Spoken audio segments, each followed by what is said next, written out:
Alright folks, welcome to tonight's meeting. Please turn off all cell phones and rise for the Pledge of Allegiance. I pledge allegiance to the flag of the United States of America and to the republic for which it stands, one nation, under God, indivisible, with liberty and justice for all.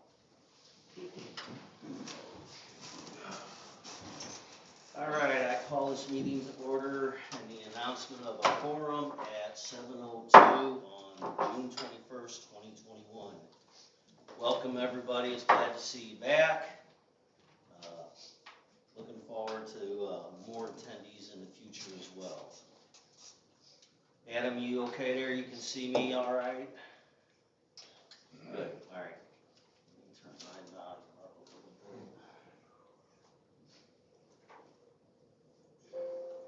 Alright.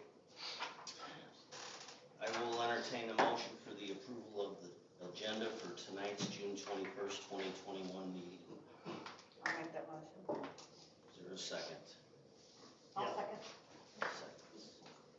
Any discussion on the agenda? I'm just gonna add, along with communications, I'm gonna do an events update too.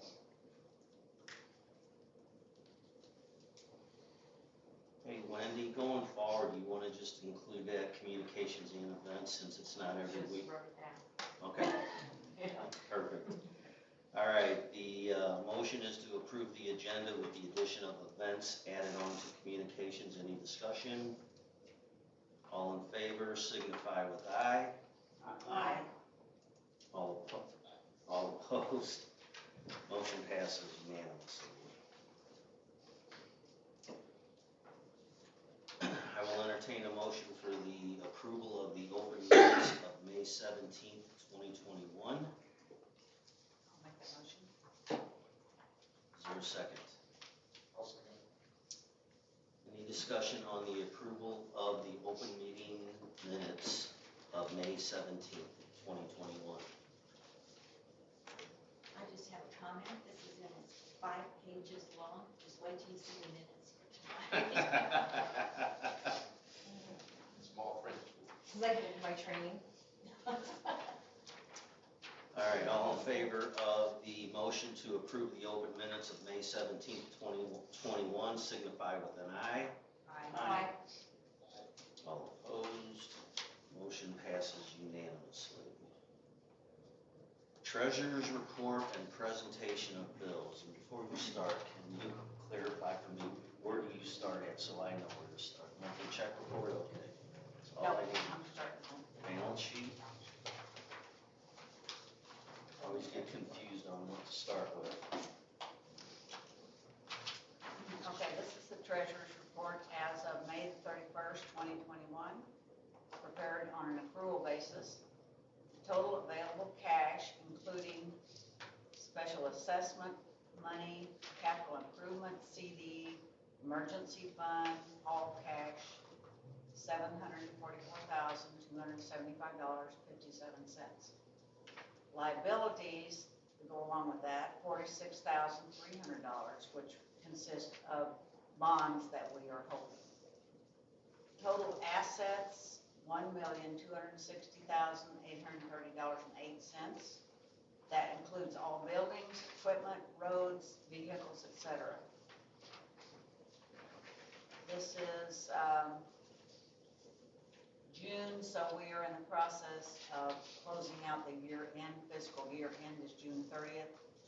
Assessments are starting to come in already for the upcoming year.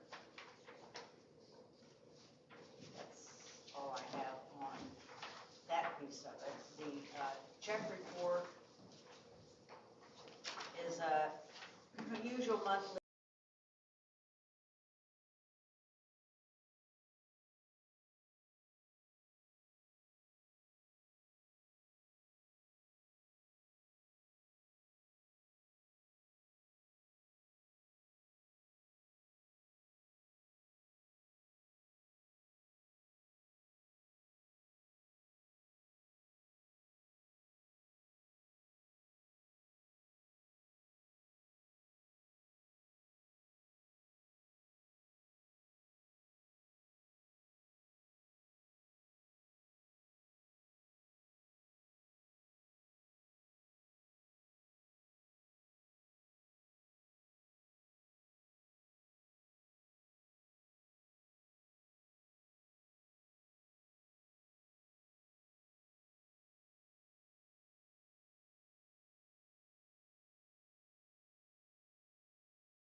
time and service to the community. And thank you, Tilly. We also had a report that we received that visitors were not using the rear gate and were blocking traffic at the front gate, and this person would like more signs posted at the front gate with directions. Something to think about.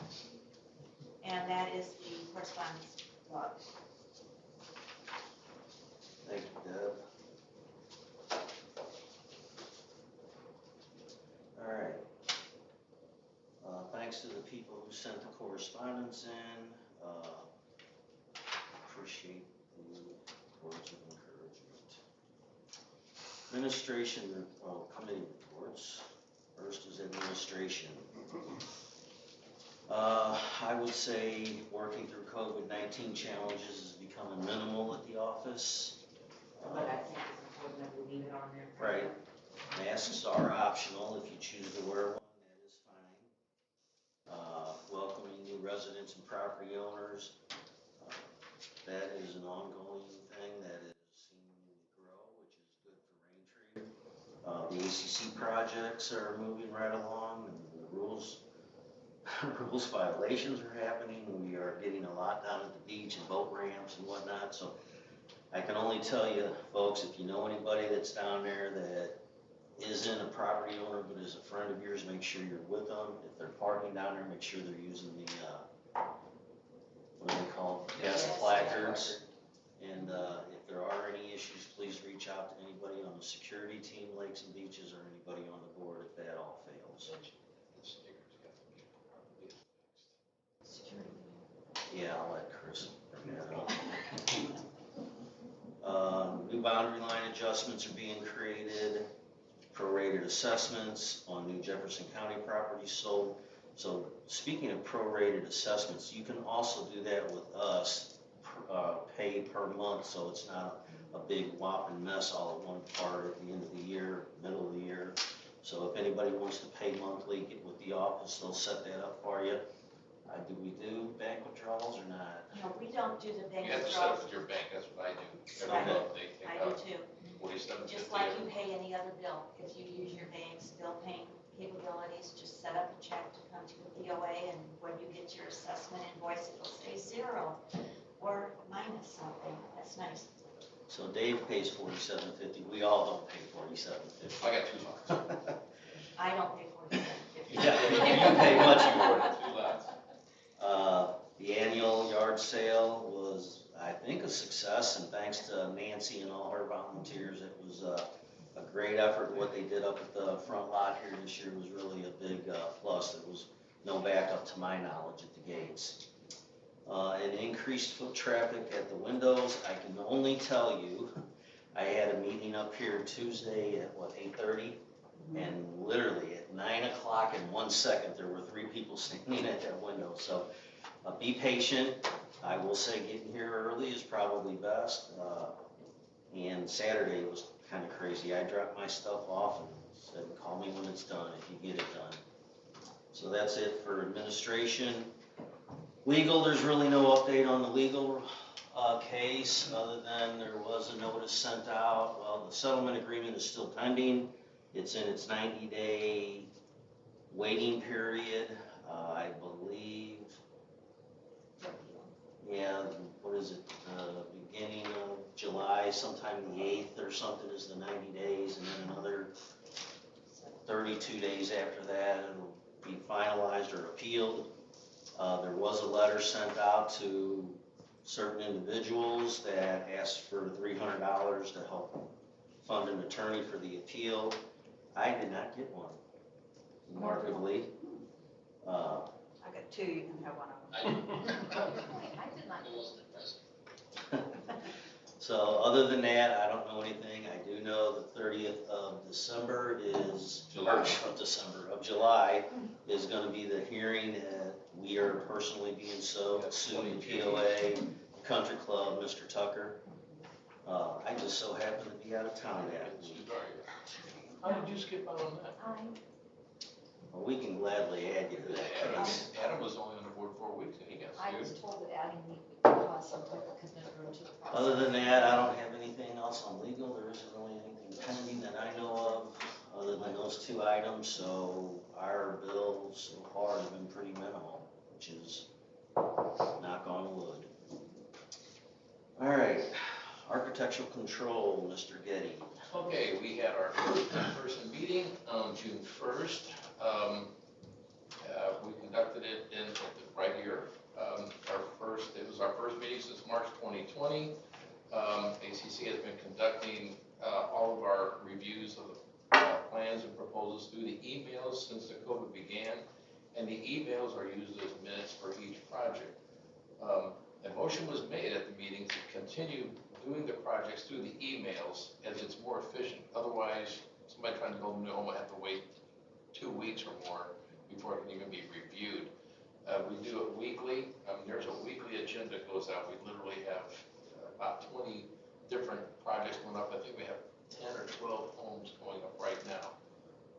So if we just had 2 meetings a month, it would just backlog everything. So we're continuing the reviews by email, and then we're having 1 meeting a month to review all the previous month's activities.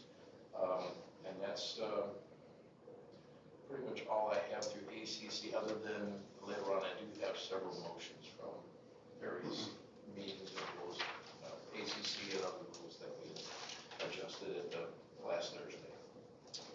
I wanted to bring something up just real quick for you, Dave. There was a gentleman that reached out to me as I was perusing the beach, and he has a lot over on Waterford. Yeah. And basically, when there's a significant rain, the water, that gully is not handling it, and it's not going through the pipe, and it's running straight across the street. And he has 2 neighbors on each side of him, and when he begins to build, they want to be involved. One guy is an engineer. Oh yeah, we had a meeting with him. Okay, perfect. I just Yeah, we wanted had to. a meeting about that a long time. Yep. Yeah. They just reached out to me about 3 weeks ago. Yeah. Oh, yeah, we had a meeting in here. Okay. All right, thank you. Communications and events, Deborah Anderson. All right, thank you. We continue to send out emails whenever anything that we want to share. We had 7 emails that we sent out between May 14th and June 14th. We now have, as of today, 455 subscribers who are receiving all these emails, and our average open rate is 71% of our emails. So 71% of 455 people are seeing most of what we do. We are getting questions through the Raintree POA board at gmail.com email box, and those we answer, and as well as anything that comes in through Facebook Messenger. Last month we talked about this, that for the upcoming year we're planning to send out 4 printed newsletters a year instead of just 2, because we do have so many property owners who are not getting the electronic information. And last but definitely not least, we have been working on this website for several months, and we are getting really close to going live. I sent out the link to everybody about a week and a half ago and asked y'all to look at it. And I did get responses from some of you, but in new business, I'm gonna bring this up again, because we ideally would like to go live this coming weekend with a fallback depending on her scheduling. It could be a week later, but I'm gonna put a lot about the new website in our Raintree roundup that's coming up in the next week or so, so people have a good feel for it. So that's communications. Any questions on communications? I just have one for anybody out there. Is there anybody that has an email that isn't on our email list? Anybody feel like volunteering their hands? So everybody's got an email? Great, awesome. You know anybody that's wanting to get information, get with Deb and or get on the website. You can sign up right on the website, right? Yeah. So it's a great way to get all the information a lot sooner than later. Okay, and you mentioned, for Raintree events, you mentioned the Raintree yard sale. And I wanted to read a note from Nancy. Nancy Gow managed it again this year. And last year, because we had delayed it for the first time until June, instead of having it in April, we were drowning in people here. And so Nancy put a lot of thought to it and organized kind of a holding parking lot up here in our lower parking lot, because last year we had a lot of people who weren't from Raintree lined up at the gate, blocking the gate so that residents couldn't get in. And this just worked great. Nancy said, Nancy is on my golf team and I am not right now. But she said, please give a shout out to my neighbors who volunteered to help with the yard sale. The day was hot, the sales were hot, and our volunteers were hot. Thank you also to the participants who gave their $10 for a donation and a notation on the Raintree map. A hefty sum will be donated to the Hillsborough Food Pantry. There were 310 maps handed out this year. There were 45 homes on the map of people having yard sales, 45. And there were 10 other people who volunteered as far as organizing traffic, putting signs out, and handing out maps, and that was really helpful. So that's Nancy's thank you to all, and we mirror that thank you. Then we also are planning ahead to our next event, which is the 3rd annual July 4th Golf Cart Parade. And we're going to start that at 2 down at the Autumn Lake Dam, and we're going to circle both Autumn and Spring Lakes. And I'm working with John Mosley on that. We're going to do a trial run because since it'll be 2 lakes, it'll be a little harder to predict when to come out and stand in your yard. And if it happens to be 100 degrees again, you might not want to wait half an hour, although we're pretty noisy. But we'll kind of give some expected times that you can see us going by your house if you're on either of those lakes. And any licensed driver whose golf cart has a current Raintree sticker is welcome to join in this parade. It's not exclusive to the golf cart club or any limitations other than that. Decorate your golf cart and come prepared to have a good time. And then I'm just going to mention on behalf of the HOA that they're going to again have their annual boat parade around Autumn Lake, and they're asking any watercraft that want to join to line up at the dam to leave at 6 o'clock. And then at that time, watercraft not participating in the boat parade are asked to pull over and let the parade have the lake for 20 to 30 minutes in the interest of safety. And please don't have swimmers out where the parade is traveling either, also for safety. Any questions on that? Just add into that, the lake is no wake that day, right? Correct. All day. All right, thank you, Deb. Finance. Finance, I don't have much. Look in the very back of your folder, you should have our final budget. Should be the last document. Says final draft. Forget draft, final. Final. Anyway, that's just basically what we had last month. Not really any tweaks to it, so. If anybody has any questions about that, let me know. We'll try to answer it. This starts on July the 1st for the fiscal year July 1st through June 30th, 2022. Primarily, the budget is based on historical data from years before, unless there's something new or different that has changed. This year, we increased our lakes and beaches budget by about $50,000 to cover our new treatment plan for the algae and weed problem that we've had. Some reports I've gotten that it's working. People are impressed with it so far. So that's about the biggest change that we had this year. Our roads budget for the coming year will be substantially less than it's been in the past because we have no more money coming from the EPA, basically.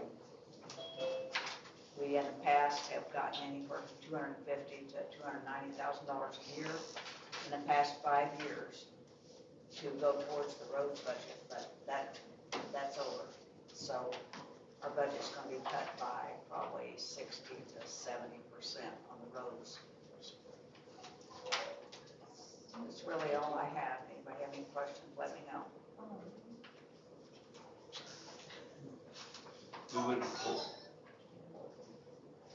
We would gladly love to move the 50,000 in the legal budget into the roads budget. Let's hope. All right, golf cart, Tammy. Golf carts, thank you. There was no June meeting held. Yeah, I'm sorry. Yeah, I know, sorry, I cut and pasted my report. But to date, we are up to 239 golf cart stickers and golf carts registered. I still have 4 golf cart owners who have prepaid and are just simply waiting on them to contact me to make an appointment. But they, actually all 4 of them prepaid back in January. There are still 20 plus golf carts from last year, 2020, that have not purchased stickers or have not reached out to me at all this year. So keeping in mind those could have been sold outside of the neighborhood.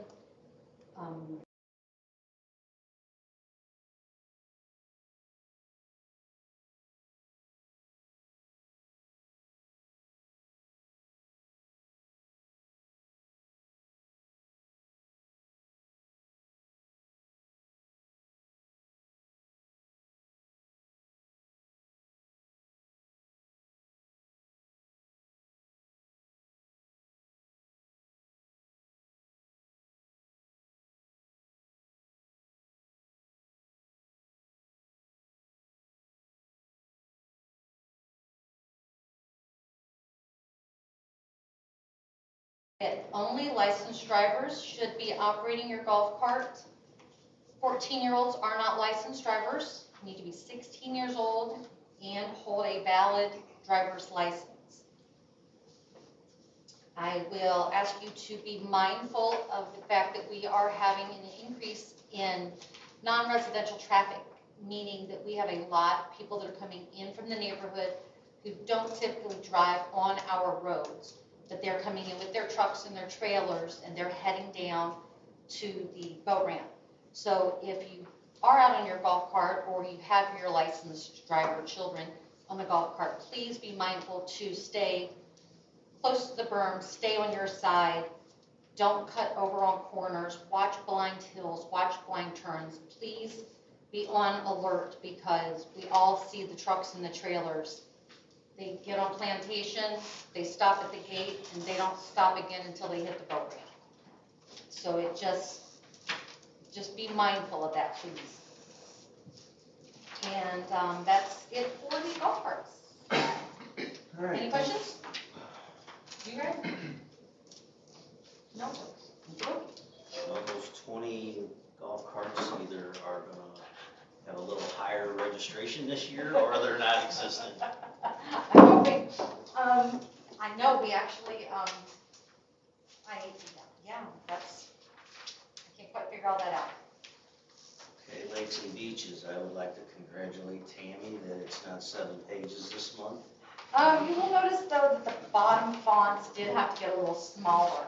And I won't be getting up for any, demonstrating this evening. And there won't be a full page of the minutes. Well, I do deserve my own minutes report. Sorry, everyone, we digress. They tease with love, I'm sure. Currently, we are up to 470 boats registered. I will say that, having just done a little research on the county assessor's website and determined that Raintree Lake is 123 acres from the longest point from the dam. If you go catty corner to the cove, in between coves 3 and 4, The longest part of the dam is 0.7 miles. That's it, 0.7 miles. So with that said, we have, again, 470 boats registered to be on that size of a piece of water. With that said, last year we had 517 boats registered. For those of you still needing to register your boats, you simply need to have a zero balance, and that just means you need to have your censures paid. You don't need to pay your yearly assessments as of yet. That you can pay that afterwards, but you just simply can't have an open balance from the special assessment or any censures to purchase your boat sticker and your registration. You need to have current Missouri registration, and you need to have current liability insurance. The lake treatments, we did have 2 of them this month. They were on the 1st and the 3rd. The second one got delayed a little bit because of storms, so he was here last Friday. During his examination of the lake, he did notice Spring Lake had some growth along the dam that he wasn't comfortable with, as well as some grass that was growing up. I apologize for not having the exact terminology on which grass it was. So he did treat Spring Lake while he was here. Our contract is for him to treat the back 2 lakes and Autumn Lake, but also in the contract it states that he will evaluate all 4 lakes every time he is here, give us a report, and treat as necessary. So I will remind you that with this treatment, there is absolutely a no wait time for irrigation or for recreational use of the water. After the treatment, you might notice one of the cocktails that he made came in a brown reddish color, and then another one that he used in another place in the lake had like a purple color. And those were the treatments that come from beneath the boat. But again, there's no downtime as far as irrigation or as far as recreational use of the water. So I apologize for not being able to notify people of that ahead of time. We were here in the office on Friday when we got the phone call that he was out in the lake and he wanted to treat it. And there was simply no reason not to accept the treatment if the treatment was needed. In coordination with that, I would remind everyone, if you could please allow the technician to work, and if you could direct all your questions or concerns to me rather than starting one-sided combative conversations with a gentleman who we're paying to work, that would be great. I'm always available. You can call the office. They'll reach out to me. You all have my email, POA tammyponzer@gmail.com. Let's see what else. Let's see. Oh, the beach. Mr. Hayes and myself and 2 volunteers, we spent 8 hours installing a new swim rope and restringing the float. With the assistance of Mr. Hayes and his guidance, we did go ahead and we added to that rope, and we made the swim area a little bit larger to accommodate more people in the section closest to the dam. We stretched the whole rope out, but you'll see that there's a little bit more swim room over there by the dam. I'm asking everyone to please not to come into contact with the swim rope. That's the easiest way to say it. Rather than saying don't swing on it, don't sit on it, don't tie yourself to it, don't drape yourself on it, don't tie your buoy to it, don't tie your boat to it, don't tie your float to it. Just don't touch it. Please, that'd be great. In May, Mr. Hayes and his crew moved 130-ton of sand on the beach. With shovels. Exactly. The great abs. Yeah, 130 ton. 130 ton. 130,000 tons. Or 130,000 ton. Oh. No, it was 7, what did we have? 7 truckloads? 130 ton. 130 ton. Oh, Okay. It's hot. It's really Just hot. 260,000 pounds. There you go, thank you. Maybe that's where my math. I taught primary school, 1st and 2nd grade, so that's a big number for me to begin with. 30,000. Take care of water leak problems by filling it up at sea. Oh my God! It'd be like quicksand. Oh my God, I could be like Mary Ann or Ginger, whichever I choose. Woo! Oh, we digress. I apologize. Quick reminder, with holiday coming, people, please put your shade canopies in the back of the beach closest to the wall. Side note there, food trucks. We've had some people asking about food trucks. Mr. Woldridge and I reached out to the Cheese Shack people that were here last year. They are financially unable to continue to pursue their dream of food trucking, so that's why they are not here one day a week. We reached out to a couple of different sandwich people, some barbecue people, some taco people, snow cone lady, and the food truck arena has taken on a tone of requiring a minimum. And they wanted us to sign contracts assuring them of $150 an hour business for the hours that they were here. And if they didn't sell $150, we had to write them a check before they left to make up for it. Anything over that, the POA got to keep. Yeah, no. That might have been a difference. Yeah. And they got rather upset with us when we had the audacity to ask them if they could contribute and perhaps buy like a $50 permit to help us with our expenses for all the additional trash, because you know, no one wants to take their bags of trash home in their food truck when they could just leave them at the beach for us to pick up. So we did run into that. It seems to be very common in the food trucking world right now, and we all were in agreement, right? That we were not going to offer anyone a minimum of $150 an hour. Gold mine for a food truck here. And I did offer people, you know, if they just wanted to come out for a day and do a test, just to see. I told people, just call me. If you want to come on a Wednesday, try to sell $150 worth of snow cones in an hour. I'm fairly certain they'll be able to do it. But they all, I guess the food truck echelon has really raised its level. Well, last year when we did it towards the end of the season, somebody on Nextdoor responded that, hey, we own a food truck business, can we participate? And did they ever contact the office? Because I never was contacted by this individual. I don't remember who it was, but maybe we could reach back out to them to see if they're still interested. Whoever you are, feel free to reach out, because Yeah. I don't remember. I don't either. Do we still have loads coming? Yes. Yes. Lutz comes every Sunday, Okay. and they come at about 11:30 and they stay until 5 or until they run out. They have asked, and we've agreed to let them come. They wanted to come on the occasional Thursday or the occasional Friday whenever they had some free time, and everyone was in agreement that if they have the food and they want to come out on Thursday or Friday night, to just give me a call, heads up, and I'll put it out there on Facebook, we'll put it on the website, and we'll put it on Blinky and have them come out. So far, their schedule hasn't allowed that. They are still doing their barbecue menu for Sundays.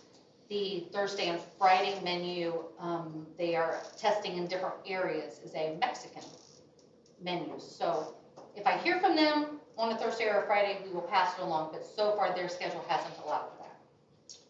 And also, you guys can get on their website, and if there's something you want or don't see down there, email them or message them, because they will look into bringing other items to it. I can tell you that the first day they were down there, they brought in over $400 an hour for their business. So, although the $150 an hour don't sound bad now, but it's people that aren't doing it's lost right now. Yeah. He's killing it down there. Even on an overcast day, he's doing well.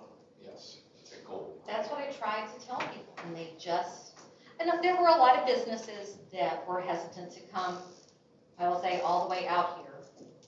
And they, you know, like Mission Taco, the closest one is, I think, out in Baldwin area, Manchester area, and I couldn't get them to come out. Nancy Gow, tell us the name of that steak and cheese place that's in DeSoto. Yes, I called them. They don't wanna do it? No, they did not want to.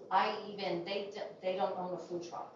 And I suggested that they could just make Put up 'em in back 200 of Tom's sandwiches, pickup. roll them up in tin foil, throw them in a cooler, and just come down and do it hillbilly style. And I asked the cheesesteak place in Festus, the one right there by the diner that's on the corner. God, Gordon's, yes. I darn near begged them to come out. And they just, I can only do so much, folks. I'll do whatever I can, you know that. So we're going to keep giving our money to Lutz because Lutz is good to us, and that's great. Their food is delicious. I've not had anything I couldn't eat 6 of. All right, moving on from the food trucks. Quickly to the no wake. Just a reminder, the no wake of 100 feet is a minimum. A minimum. This is I would like you, if you have a boat that's creating a huge wake, you might go ahead and you might base your distance at 150 feet. But it is a 100-foot minimum from all buoys. That's not once you're to the buoy, that's before you reach the buoy. If this is the buoy, the 100 feet is all the way around. So when you're coming at the buoy from any direction, you need to stop creating a wake 100 feet prior to a buoy. You need to not create a wake 100 feet from the dam, the shoreline, the seawalls, the boathouses, any other boat, any other vessel. That includes kayaks, that includes fishermen, that includes the little John boats. 100 feet from any vessel, no wake. Sundown to sunrise is no wake. Those people that live on Autumn Lake, it is becoming almost a nightly event for people to be, I'll say, drag racing in the dark. They've gone from tubing to just drag racing. So people, this segues into the next one. Thank you to all of you that are taking the time to take photos and take videos and email them and fill out the complaint forms, because Autumn Lake is dependent upon the property owners of Raintree, all property owners. If you're out there on your boat and you see a violation, please just quickly send me an email, send a picture. We can only change people's behavior if we know about the behavior and I can reach out and contact these people. I just need the yellow sticker number, the black sticker number, their Missouri registration number on the front of the boat, if you can grab that. The date and the time, the violation, some area of where it was, what happened, if it was on Spring Lake, Autumn Lake. And if you want to remain confidential, I certainly do not want anyone confronting a neighbor. I don't want people out on boats fighting with neighbors on boats. I don't want people on the shoreline fighting with people on boats. We all need to be good neighborly people, so please do not get confrontational. Mr. Getty, Mr. Weidman, and myself and security, we will take it from there. If you can get us the complaint information, the 4 of us can take it from there. That is the only way we will be able to make change from the boater behavior on Autumn Lake. With that, there's a reminder that is a 35-mile-an-hour speed limit. All boats are to move in a counterclockwise motion. I ask people to think of Autumn Lake as a roundabout. That way we will get rid of all of this crisscrossing and all of this nonsense out in the middle of the lake. If you just get on the water, and even if you want to go to that cove over there, just go around the perimeter and go to the cove there. Again, it's a small lake. It won't take you but really a couple minutes, I promise you. 4th of July is no wake all day long. Be respectful of security. I will remind people, when the gates are open, there is a huge increase of violations of people coming in from the garage sale that just brought their boats that don't live here. And I was chasing people off of Spring Lake. People brought in camping equipment to camp. Well, they didn't have a key to the washroom. So when I got phone calls that people were using 5-gallon buckets as bathrooms, I was like, well, they obviously don't have a key. They're not supposed to be here. So I was able to go down there and shoo people out because the open gates had just made it a KOA for the weekend. So please be respectful of security. It is a tough job, and we appreciate everything that's being done. And the second Sunday is Open Gate Realtor Day, 1 to 3. So that's another time if people could just be respectful and help Security Ed out. Be part of the solution, not part of the problem. That's it. And last but not least, people still don't understand the orange flag. It is only up during getting on a ski, jet ski, tube, getting off of it, or falling. It is not intended to be displayed when you are pulling a skier or tuber. That gives the other people the impression that there's somebody down in the water. So the flag only goes up if there's somebody down in the water. So if you see anybody doing it, kind of give them a friendly reminder that, hey, you only need this when there's a body in the water or a dog. Yeah, that's everybody. All right, thank you, Tammy. Oh, thank you. Maintenance. Yeah, I just want to say one thing and then you can read the report. I want to thank everybody here, online, and in the subdivision that voted for the $50 special assessment. It has done wonders for our maintenance department and security department. And, you know, Tom is in the room. He is the maintenance manager. And I know he appreciates everything that we've done for him, in turn, really, the property owner. So thanks, everybody, for the $50 special assessment. It's went a long way. Barb. Okay.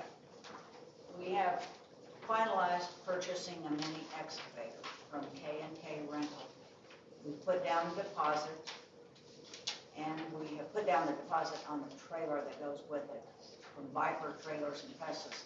If you will look attached to your maintenance report, you'll find 2 bids on trailers, and here's the third one, which I didn't get copies made.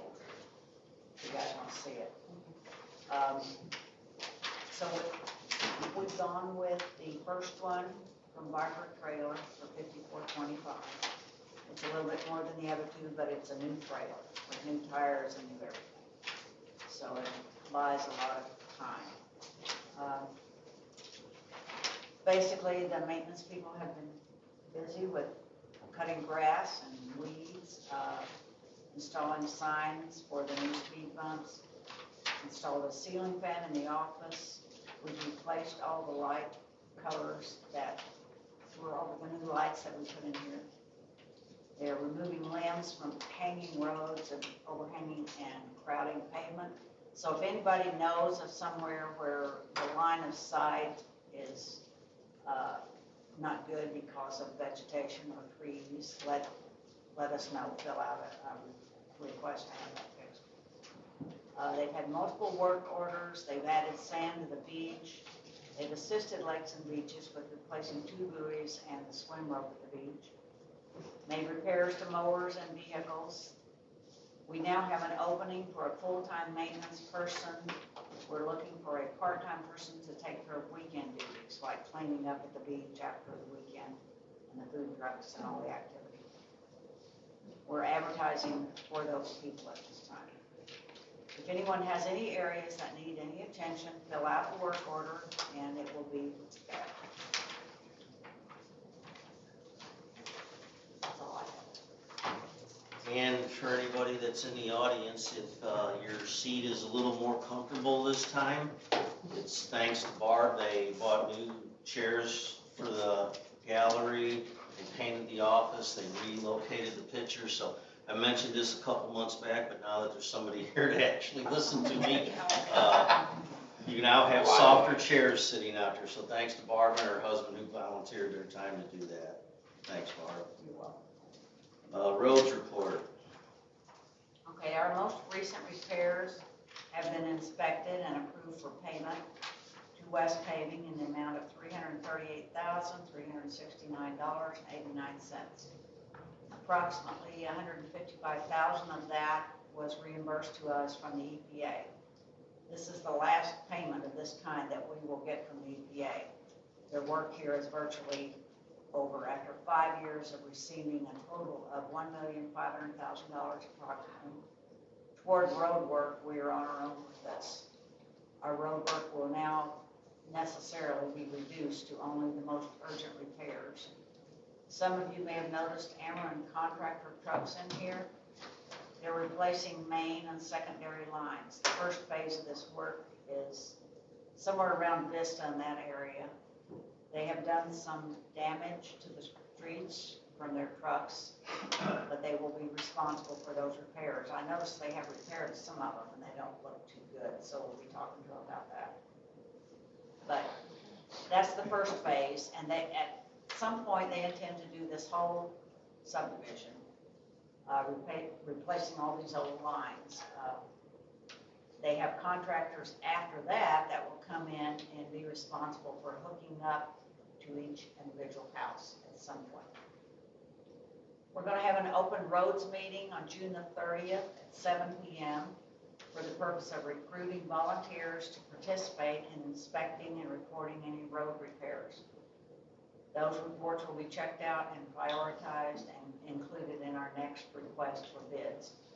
We're trying to be more proactive in our analysis of the repairs based on severity instead of reacting to complaints from residents. With a very limited budget and over 40 miles of roads, it is necessary to make sure our money is spent on the most severe damages and repairs.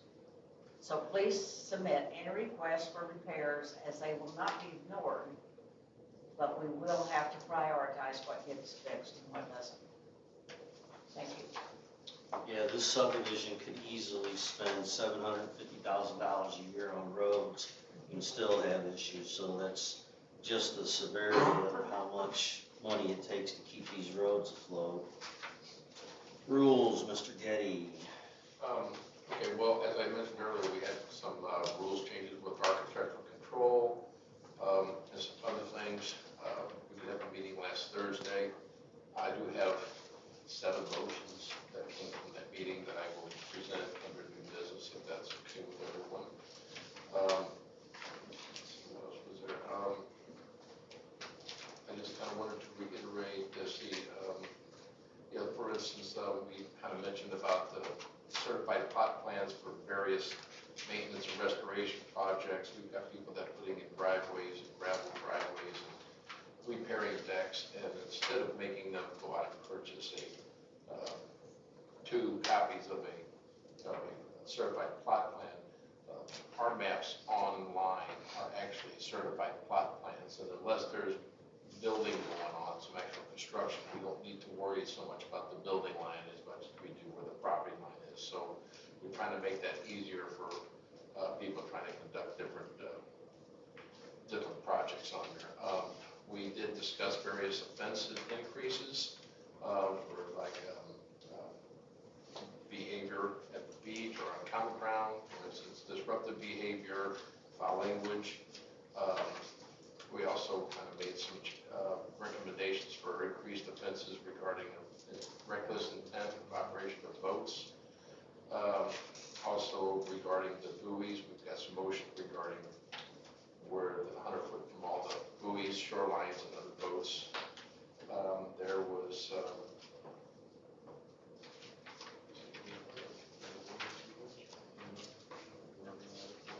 There was some discussion about lake security and about safety, about the ecology to the lake, about our behavior, our activity on the lake, and how it's contributing to various issues on the lake that are ultimately just going to be calling for DNR to step in. I mean, we're causing issues with our dams and other things, but I get calls a lot about reckless driving, people driving too close to the shoreline, making waves, too close to buoys, too close to skiers, too close. Somebody posted a big post on next door to me, and it went in detail about just a few things they saw looking out their windows. So, I mean, in all honesty, we're about one serious injury away from being a no-wake lake.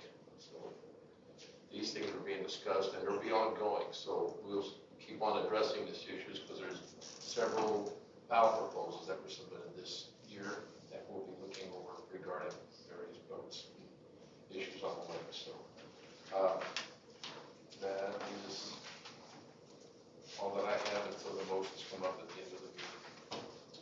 All right, Chris, so the first time in a year I won't forget you because I'm looking at you this time. Security. All right, I've got a few items I just want to cover. I'm sorry, I'm going to put it in the report. First thing is we are looking at adding some additional personnel to security and expanding that by a couple of people possibly.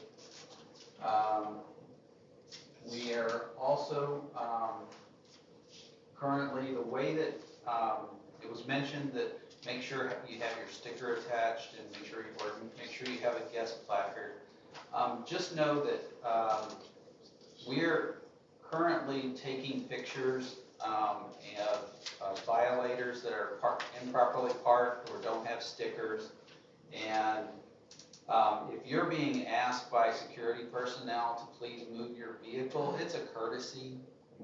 We're not trying to be mean or anything. And actually, I've recommended that if they don't want to get into a conflict, then just write them up because we've got a lot of cars, a lot of people, and you want to make sure that everybody that has a proper sticker that has paid their assessments has proper access to all the amenities. And so if you're approached because your vehicle isn't properly stickered or properly got a guest placard, it's as a courtesy that we're asking you to move.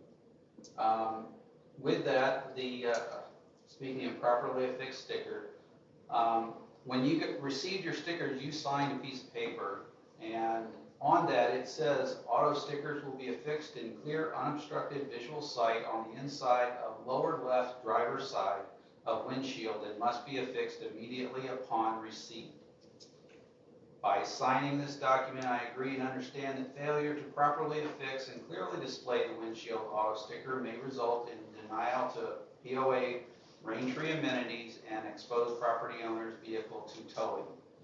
We've seen a lot of people just taking Scotch tape and just sticking that on the inside. I know that these stickers are very sticky and very hard to get off. I would recommend that I use a razor blade, a scraper to get mine off, and then use some Goo Gone to get some of the sticky stuff off. Windex helps on that too. Windex, okay. So there's a couple of hints on taking care of replacing your sticker and properly affixing it. But we have had a lot of people that have just put Scotch tape on there, and we've taken pictures of those and gone ahead and written them up for not having a properly affixed sticker. We're looking to improve our gate system, so we're looking at how we might upgrade our current gate system and key card system. And we're also looking at getting bids on replacing some of the actual towers because they've been hit so many times. It's very difficult for them to stay anchored where they are. They've just been banged around so much.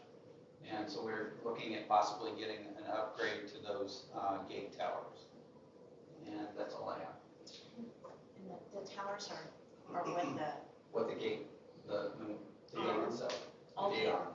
okay, thank you. And every time somebody knocks down the gate, it just shakes and pulls on that gate tower that actually has mechanics and everything that move the gate up and down. I just wanted to add, just so everyone knows, we currently have a stack of violations down there, photographs and emails that we get. So we have the pictures, we know, for the most part, if we can detect that it is a property owner, that property owner will be censured. If we cannot detect who it is, we're going to take the remainder down and we're going to file a police report on the remaining ones. So it's a serious issue, and believe me, it's a lot of work. And also, please, one last note, I'm sorry. If you have a guest or if you have a vehicle that doesn't have a sticker and doesn't have a guest placard, we are going to try to notify somebody in the area. We'll give you a one-time warning, but then we are trying to call a tow truck to have those vehicles packed because we can't trace it back to a property owner. So we're assuming it is a trespasser and we will have those vehicles towed. That's all. One thing I would bring up that was mentioned to me at the yard sale on Saturday was their daughter's subdivision down near Branson, Missouri. I think it's Stonehenge or Stonewood or whatever. They actually purchase RFID window stickers. So all you do is drive up to the gate. Two things that does. One, it makes it a lot easier to get in and out of the gate, and two, it prevents anybody from not buying a sticker. So I know there's a ton of that out there, but we may want to look into that. I am. Okay. I've got, I thought it was a pretty cool idea. I'm working with our security contractor, Dan, and he's gonna be providing me with a Great, contact awesome, Chris. with key scan on to get some additional options on things like that. All right, thank you. Unfinished business. Barb. Okay. This is in regards to the maintenance equipment that the mini excavator that we bought and the trailer from Viper Trailer World. I would like to make a motion to approve the purchase of that equipment, the excavator in the amount of $35,177.35 from Herb Equipment, and the trailer from Viper Trailer World in the amount of $5,425. Can I have you modify it? I would make that 2 motions in case somebody don't agree with both. Okay, let me start over. I'll make a motion to approve the purchase of the mini excavator from Herb Equipment in the amount of $35,175.35. Is there a second? Any discussion? I had 2 questions. Okay. Is this a new or used excavator? Used, Used. it's got about 1,000 hours on Okay. And its primary use? it. Digging out ditches and Fixing my retaining wall. things like that. Not primarily digging out ditches. Not everyone gets our sense of humor. Well, nobody laughed out there? Come on, Kent, it was funny. Raise an eyebrow. You want a second koi pond, don't you? Come on. I do. As long as we all What's get your used second to it. question? Its primary function. Oh. That's my second question. Okay. Digging out ditches. Any other discussion other than usage? All in favor signify with an aye. Aye. Motion passes unanimously. Okay, the second motion to approve the purchase of a trailer from Viper Trailer World for hauling this mini excavator in the amount of $5,425. I'll second. Any discussion? The motion to approve the trailer for the excavator in the amount of $5,425. All in favor signify with an aye. Aye. All opposed? Motion passes. And Tom, it will not be getting a golf cart sticker, so don't ask. We need to talk about You have one more? I have another motion. This is to accept our budget for fiscal year July the 1st, 2021 through June the 30th, 2022, which you all have a copy of. I'll second. Any discussion? The motion to approve the budget in your packet this evening, all in favor signify with an aye. Aye. All opposed? Motion passes. And Deborah. Okay, like I mentioned earlier, I had sent out the URL so everybody could take a look and make comments, suggestions, concerns on the website. And I got back several, and we have made some updates to that, but I'd like to propose that we go live this weekend if possible, or the following weekend with that website as we have developed it now. That is a motion. I'll second it. Any discussion? I had some questions about, has the office staff reviewed this new I hope website? so, because I sent it to them. Okay, are they gonna be able to update it? Mhm. I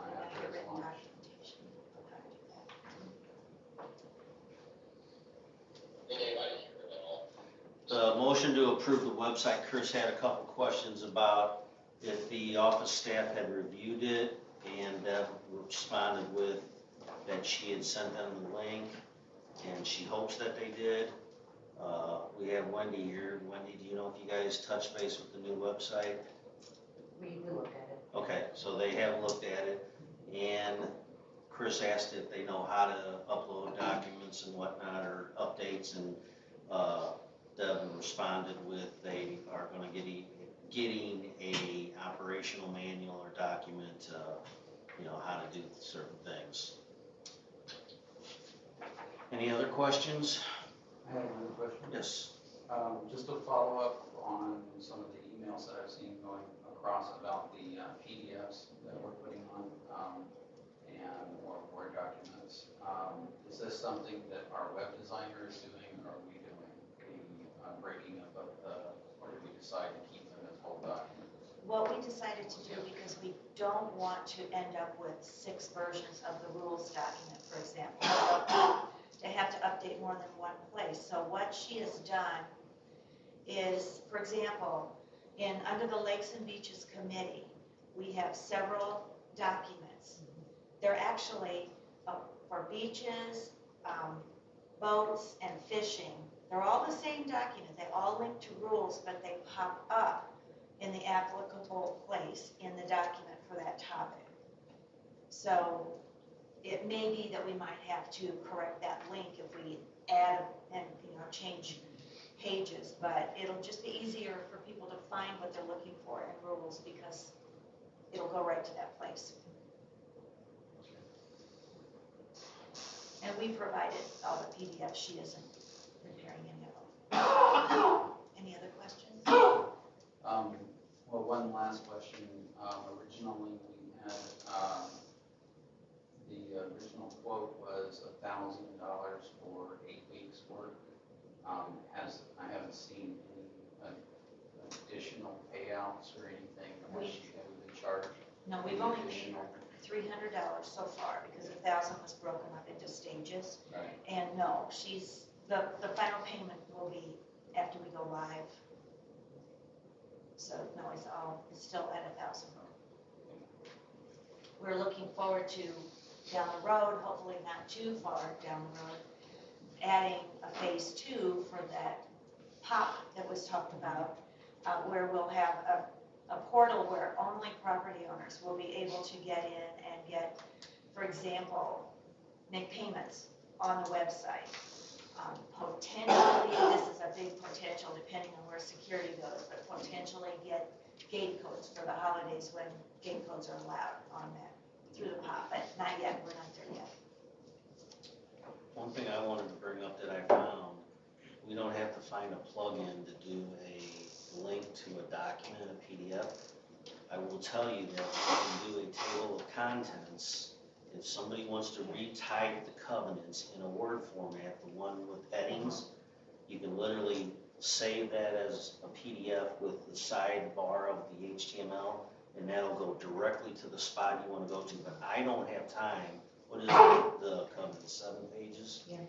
It wouldn't take I think it's 10, but I did do that guide to the covenants that's also posted on the website, where you just go to topics and it'll tell you what pages to go to, what sections to go to. It's very similar to that, except this will work for any PDF. So you make a table of contents, you use headings, save it in Word, Yeah, you do a okay. save as, you put the sidebar, and you can links And, right to it. Word will do that too, and I had, Wendy had provided the covenants to me in Word version, because Word will create the table of contents. Do we have that? But it can't do it the way that the covenants are structured. So then it gets into, they don't have their topics for the table of contents to pull from. It's just a bunch of text in every section. So we'd have to revise the covenants. Well, you can tag each one of those numbers, those letters, with a Label. With a label. Just Just like what I did in the other document. right. Now, all you're doing is just giving it a named format. So and if then we, the table of contents will pick that up. if we resorted the other document, that I did that in Excel, so I could That sort might it. work. Okay, because I wanted it to be able to sort by by the topic or by the section number. So if it were sorted by section number, then we could probably use it for that. Yeah, there's definitely some things we can do there. I just didn't have the time to retype the covenants. You still have to type the document, right? When you're using your Excel. We should table that. No, because hers points to an actual section. We may have to put a label behind the number, because if you want to go to a certain portion of the ACC rules, it's labeled as a paragraph, section, line, so that would work probably. Yeah, it's 4 pages, 4 pages of, you know, of guidance to the covenant, so we can put those together. Chris, anything else? Any other questions? Okay, the motion to approve the website, new design to be, that was the word I'm looking for. Live. Oh, live. Ah, still thinking about the retaining wall. All in favor signify with an aye. All opposed? One objection.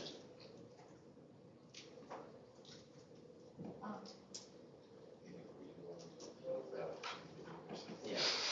Any other unfinished business? All right, new business. So, Mr. Getty, you have some new business stuff. Yeah, we made several motions and voted on some different various things at the meeting we had last Thursday.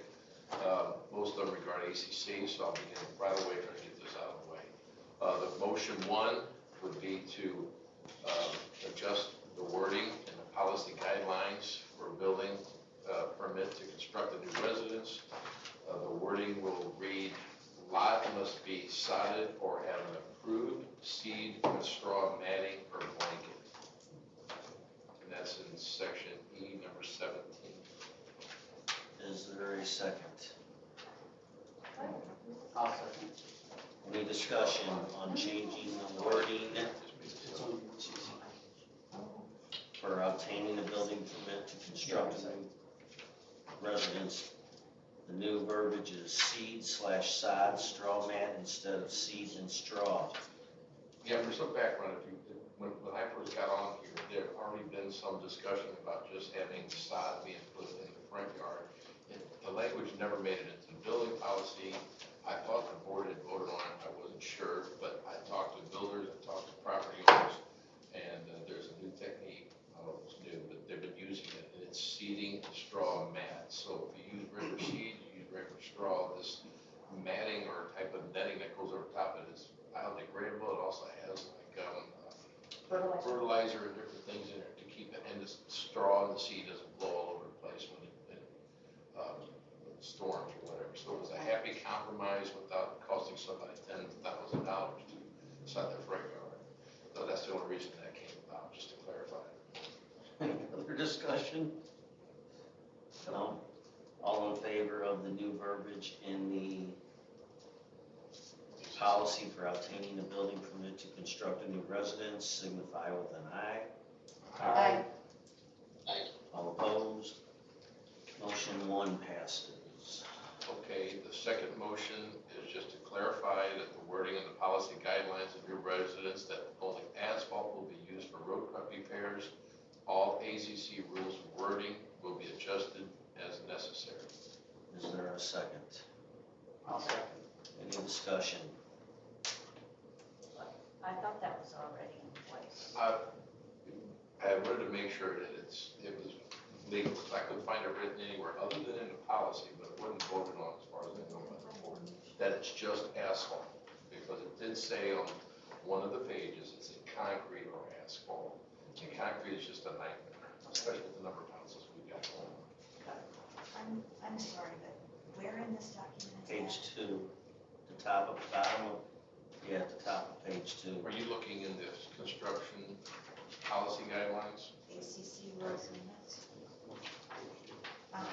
Yeah, I'm just not seeing all this asphalt. Only asphalt. And then there is also, In a couple places it said concrete or asphalt. Oh, okay. And we wanted to say just asphalt. and there's another page regarding sewer, which I did not have with this, but it also expressed in concrete / asphalt. We just wanted to change that to just asphalt.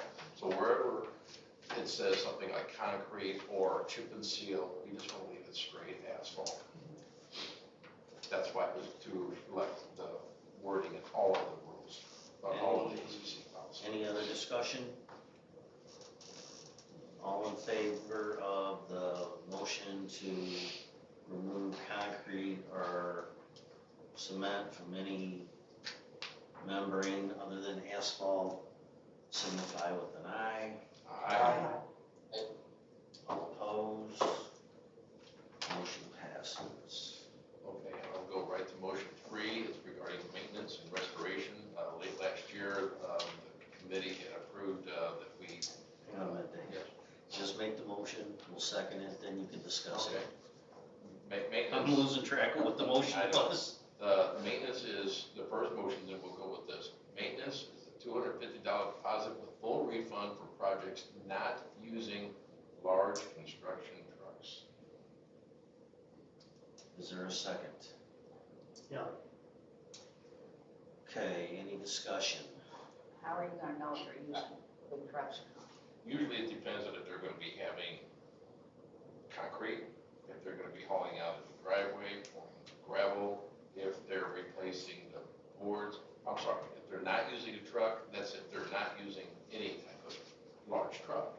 If you're just replacing the decks on, the boards on your deck, the railing on your deck or whatever, but you're not replacing the entire deck, you can haul those boards in on your little truck or your trailer or whatever, that would be a problem. If you're rebuilding a deck or something like that, or doing some other retaining wall and you're bringing in a large truck, pulling a trailer, especially if it's bringing another excavating equipment or something, then that would be, you would not be getting full refund. So right now, we're just talking about those projects that do not use large construction trucks, dump truck, concrete trucks, truck pulling giant excavators, things like that. So you will know by the job whether or not. they're Yes. using big trucks. Yes, and it will have to come through the ACC, not necessarily for approval, but just for us to be aware, just to make sure we get to review the project, make sure there's no issues with this, make sure it's within the property lines, that kind of stuff. But we just had a couple of them where they're replacing decks on a board, boards on a deck, using their own truck. And I assume if permit or a deposit of $250 is given for a box of cotton and a tractor trailer shows up, somebody will. Well, here's the thing, we did discuss that, not moving trucks, not that kind of thing, if you're just replacing.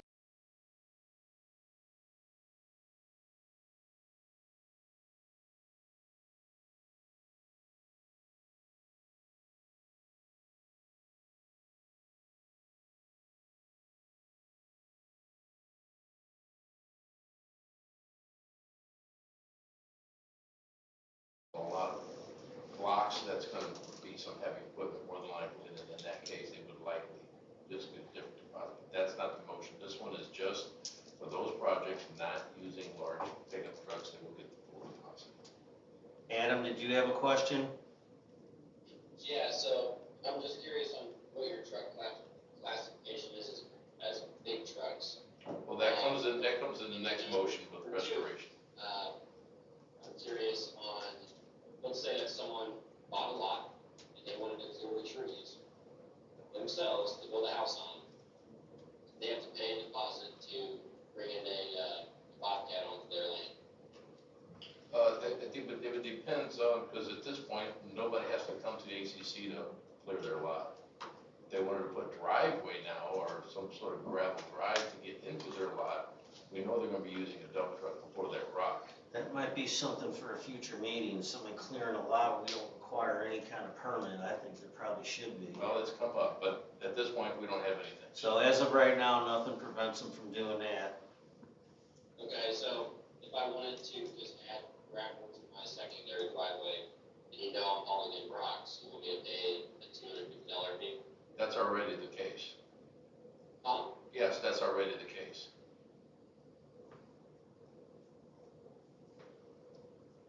Okay.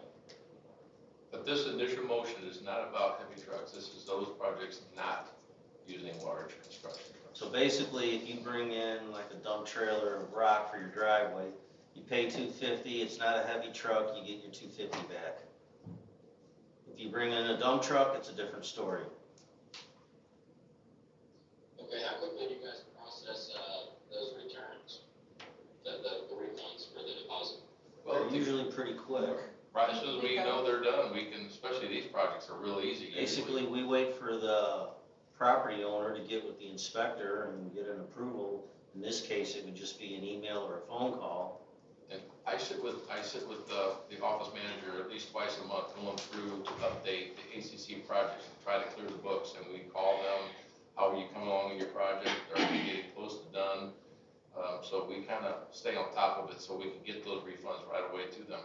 Especially the one-day projects. Here's the thing though, and here's where I disagree with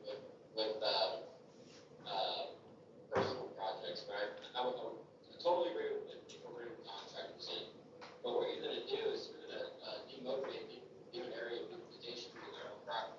So if they wanna bring in gravel and they don't have $250 deposit, but they have $50 for a load of gravel and they have a trailer loaded in and they wanna do some gardening or whatever, you're gonna take away that option, right? So, I don't agree with that at all.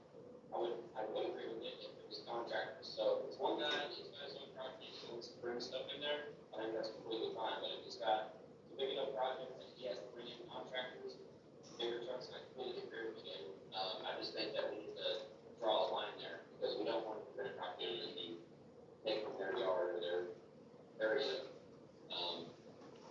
where they want it. Well, this first motion is that the $250 deposit with a full refund for projects not using large construction trucks. That's the first motion. The second motion might be what you're talking about. I think Adam, to clarify it a little bit, is it's not to try to get anything out of anybody other than more of a guidance or obey the laws or rules. We don't want somebody saying they're putting a load of rock in their driveway for $250 that we're gonna give back and a concrete truck shows up. So, Or dump truck dumping a bunch of albeit it's a gravel. little inconvenient, the money on something like this is probably a quick turnaround because there's not a lot of paperwork involved. Well, and we've already, a couple of people that, I'm sorry. Hang on, Chris was talking real quick. I'm sorry, I was gonna clarify that a couple of projects we've had come across that were just replacing some step boards or something like that. We just said, that's maintenance, you don't need to worry about the deposit. I mean, the project itself is not $250. Make your repairs, thank you for notifying us. But when you're talking about replacing half the deck and there's gonna be rubble and stuff like that, we're just wanting to set up something so that we make sure that once the project is complete, that it's been cleaned up. And that's what that $250 is for, is just, if it's gonna be a project, a large construction project, even if it's a DIY, that they're notifying us and that we're going back and inspecting it and making sure that they didn't put an addition on the house and put in a new driveway and everything else. It's just it's kind of a trust thing between us and the property owners. And we're working with them. If it's landscaping, we're not taking a deposit. If you want to bring a truckload of sod in or mulch in to fill your flower beds, that's not a project we're charging $250 on. And even in this case, the maintenance would be a $250 deposit with a full refund for those projects not using large construction trucks. So really, what we are not talking about right now is whether to charge them the $250. We're only talking about giving the $250 back to them. Right. Charging For them the small $250 is another discussion. Yeah, that's restoration. That's my next motion. So Adam's question was how do you know how will we enforce that or how will? Well, an inspector is assigned, and the inspector is supposed to be watching over that. They'll check in with the property owner to see how the project's progressing, and it should be someone close to that area. If somebody drives a semi full of giant rocks and gravel through the neighborhood, and it wasn't part of the original project, the property inspector should be aware of that. Did you hear all that, Adam? No, not a single word. So basically, it's gonna have an inspector assigned to it somewhere in the vicinity of the project to keep an eye on it and confirm that a tractor trailer didn't drive through the subdivision off of a full refund of $250. If everything lines up like they said it was going to, they get their $250 back, and in a pretty timely manner, I would imagine. Okay, so we're gonna have to keep an eye on it. Right. Yeah, there'll be an inspector assigned to it. Anything else? All in favor of the motion that was made for a $250 deposit with a full refund for projects not involving large construction trucks, signify with an aye. Aye. All opposed? Okay, One nay, one objection. Motion passes. Okay, my second motion is that it's under restoration, and that is a $250 deposit with a $125 refund when construction trucks are used, and construction trucks are defined as dump trucks, cement trucks, large trucks hauling excavating equipment, and the like. Is there a second? I'll second. I would say we already discussed this, but is there any future discussion? Yeah, and this is, just to clarify, this is to cover projects that are currently, are not fall under our other guidelines. This is miscellaneous projects that might include large trucks, like concrete work and things like that. So we have guidelines and deposits for seawalls and retaining walls and other things like that. So this is primarily for those large to medium projects that do require large trucks to bring in material or take material back out. And we're just gonna keep $125 to help go towards the maintenance of our roads.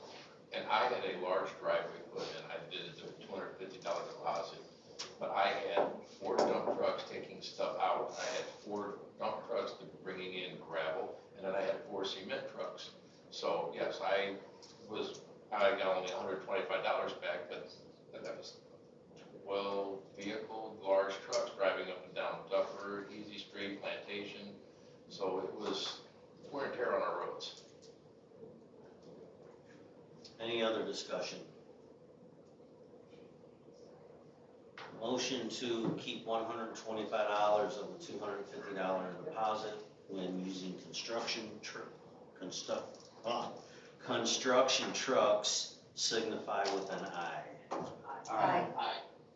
Opposed? Motion passes. Next. The next one is under Lakes and Boating, to increase censure for operating a vessel with obvious reckless endangerment. The first offense, it would be 500. The second offense is 750 and 30 days loss of lake amenities. Third offense is $1,000 and loss of lake amenity until January 1st of the following year.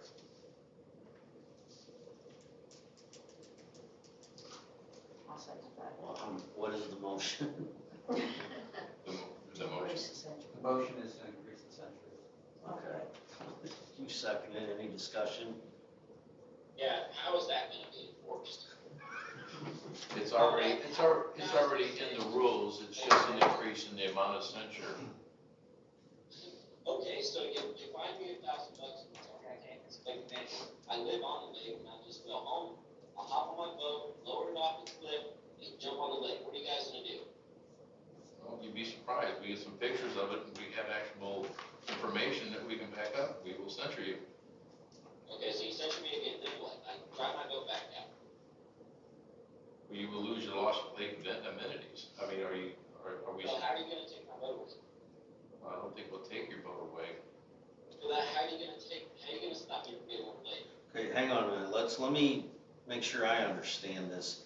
The motion is to increase censures for reckless driving, is that correct? Let me just go into this part. It is already a censure in the rules manual that operating a vessel with obvious or reckless endangerment. It's under lakes and boating now. Okay, so Adam, all they're doing is increasing the censures to 500 first, 750 second with a 30-day loss of lake amenity.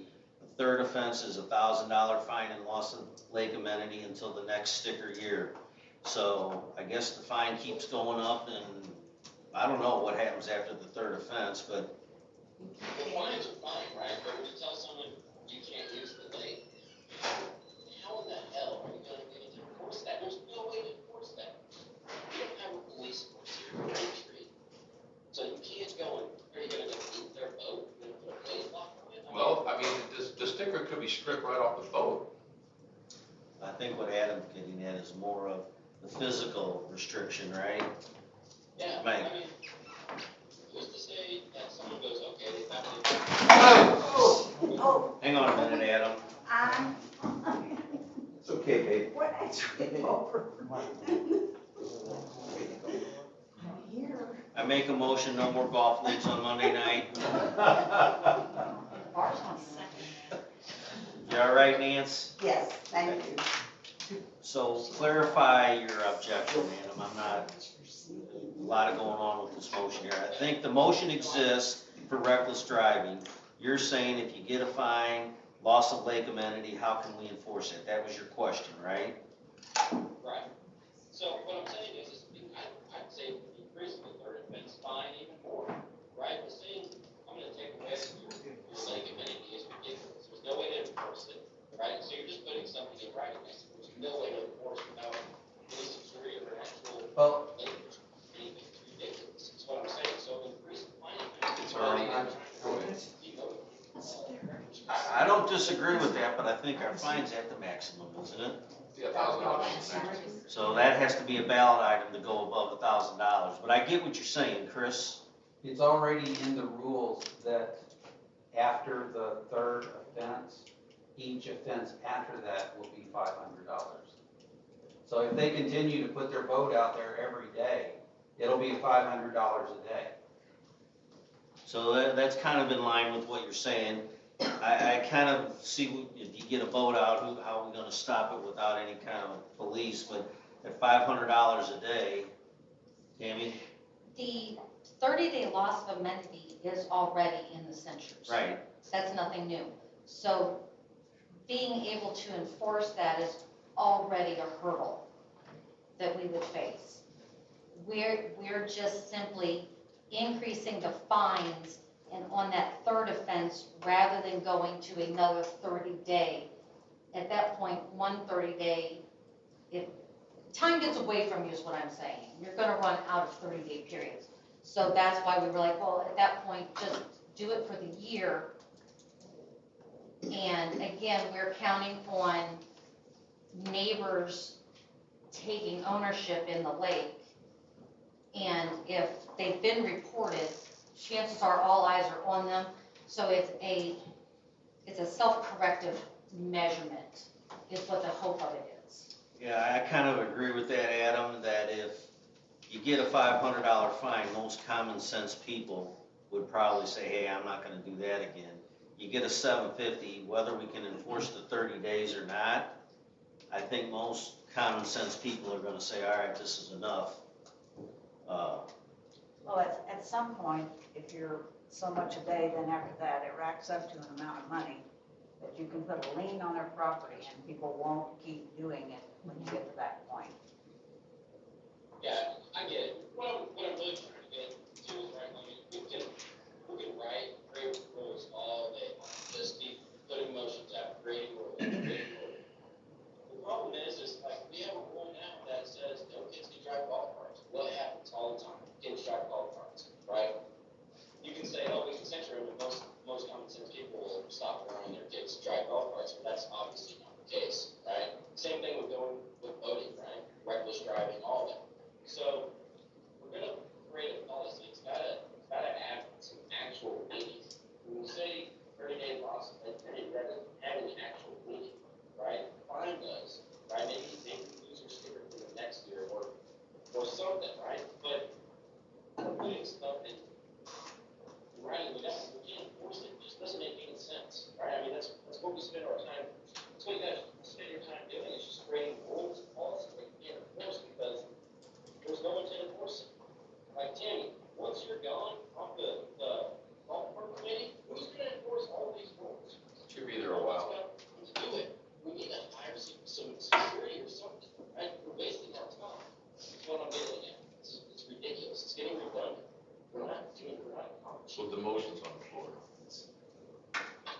All right, so I understand what you're saying.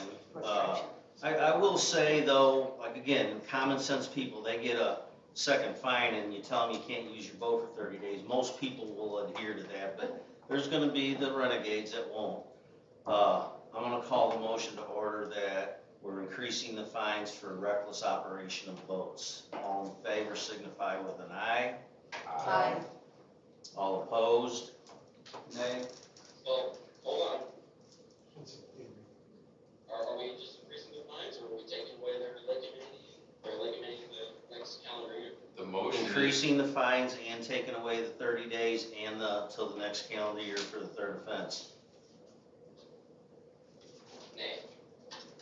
2 nays, 1, 2, 3, 4, 5 yeas. Motion passes. okay, motion 5, this is under lakes and boating and under fishing. All vessels creating a wake must be a minimum of 100 foot from the shoreline, buoys, swim area, boat ramp, all other vessels, and during times of red flag, no wake. And the rules will be adjusted to meet this criteria. Isn't this, I thought this was already in the rules. Well, as far as the shoreline, it is, but it doesn't specify other vessels, doesn't specify No, buoys, It does. does it? It was placed under fishing and not under boating. So we were Yeah. changing the wording to be in both places, not just under fishing.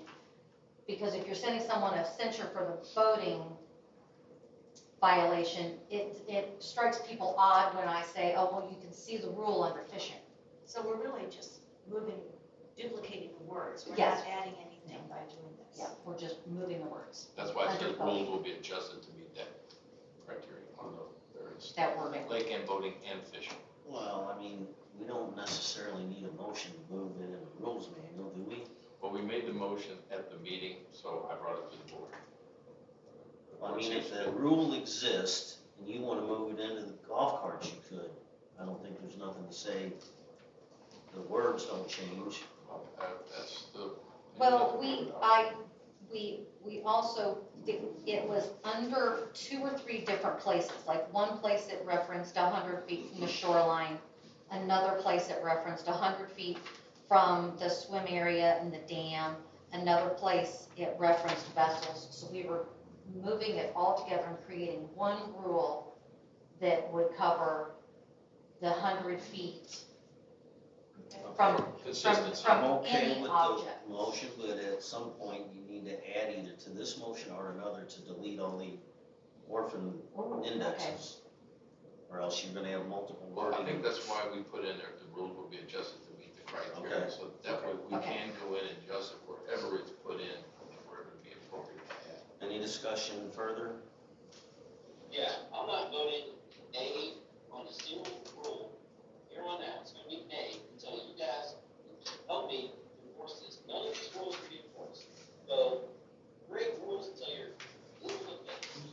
We're not gonna be able to donate. Okay. All right, the motion on the floor is to move the 100-foot minimum from different physical apparatuses to the rules manual on page 9. Oh, wait a minute, where is it moving to? Page 9, section 5. Do we know where it's moving to? Or just, It'll be in fishing and in It'll lakes be and in boating. fishing and boating. And this is actually several corrections. Right. Yeah. It's just to I'm clarify. not sure that we need a vote. yeah, I don't think we do. Well, if you're just moving it and deleting it from 2 or 3 places and the wording is the same, no, we don't. It's not new rules. No, They don't, it's not really new we're rules just at all, combining it's it just. into one, rather than having it be 3 different. Are you changing the wording? Are you Yes. incorporating wording from somewhere else? Yes. Okay. And it really is changing Okay, so the what wording. section of the rules is it moving to? Lakes and boating and fishing. Okay. It's currently in fishing, and except for it says 50 feet Yes, within the swim area. So in that's it. fishing. so Yeah, it's and gotta it's be supposed to say consistent. 100. Okay, so it is being changed. Mhm. And you're gonna have it in 2 sections? gonna be anywhere where it would be 100 foot from the shoreline, buoys, All right. other vessels. And it will be the same in each one. Each one. But to cover the bases if you want to. I would put it in one place if it were me, but Well, you have boating under fishing, you have boating under boating, and yeah, but it just takes one hiccup and then it changes in one spot and not the other 4 years And from that's now. why we're trying to clarify that, so it is Okay. consistent. Since it all involves how you're supposed to be driving your boat, I would say then to put it on a boat. Well, the motion is made here, so let's just go with that. All in favor signify with an aye. Aye. Aye. All opposed? Nay. Okay, One objection, motion passes. motion 6, under security, we wanted to clean up the clean up the offenses for foul language on POA property. I think the foul language is $75. Anyway, we're increasing those censures. Foul language on POA property. The first offense is $100, the second offense is $200, third offense $300, and additional offense is $500. Second. Okay, so the motion on the floor is to adjust the censures for the foul language. Yes. Page 6, section 3. Al seconded. additional 500. Yes. So, did we have you made the motion and. Al seconded. Al second. Any discussion? So we're just relying on the members to report each other for Thursday. Well, What's the biggest thing that's drawing attention to this is security is getting cussed out at the beach because somebody's got a boat sticker that is out of date, they're told to move, and they're being threatened and cussed out. They're gonna get censured. And instead of it being 75, it'll be 100 for the first offense. And it's not just at the beach, we've got it happen in the office. In the office, they come in there and they've done it to the office staff more than once, and they've been censured. Yeah, I mean, as long as there's a way to enforce it. All in favor signify with an aye. Aye. Motion passes unanimously. Okay, this is my last one. Motion 7, under abusive, disruptive behavior. The first offense is $100, the second offense is $200, third offense is $300, additional offense is $500. Is there a second? I'll second. Discussion. The motion on the floor is to increase the censures for abusive behavior. First offense 100, second offense 200, third offense 300, additional offenses $500. Any discussion? There is a way to enforce it. All in favor signify with an aye. Aye. Motion passes. All right, any other new business? Oh, I want to mention just one thing, no motion, just for future discussion. Can we make the boat sticker, the jet ski sticker, the golf sticker, and the car stickers all the same damn color? It would make it so much easier. That you're looking at me. I'm just, whoever orders these stickers 15 years ahead of time. There must be a The jet reason. skis are different What's colors. different, what's The different jet now? skis are a different color, Jet skis are a different color. just because there are so many of them that we just have such a small quantity. About 30. I just think it'd make it so much easier on everybody. I would also like them to be about this big on both sides of every vessel. One possible reason for that is that jet ski stickers are a higher price than boat stickers.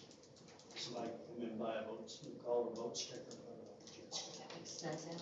Well, don't you have to attach the jet ski stickers and the boat stickers? Currently, yes, I go there and I physically watch them put the sticker on the jet ski. Boat stickers, to my knowledge, they're given to the owner and the owner puts it on.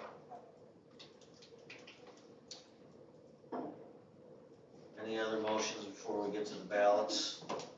I will take that Should under we maybe do advisement, the open Mr. President. forum first before we do the ballots?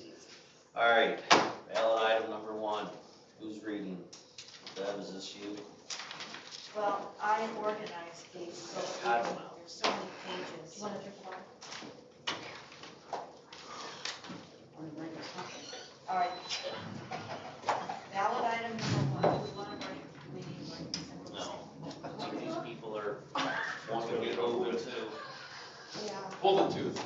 pull the tooth. All right, let me talk.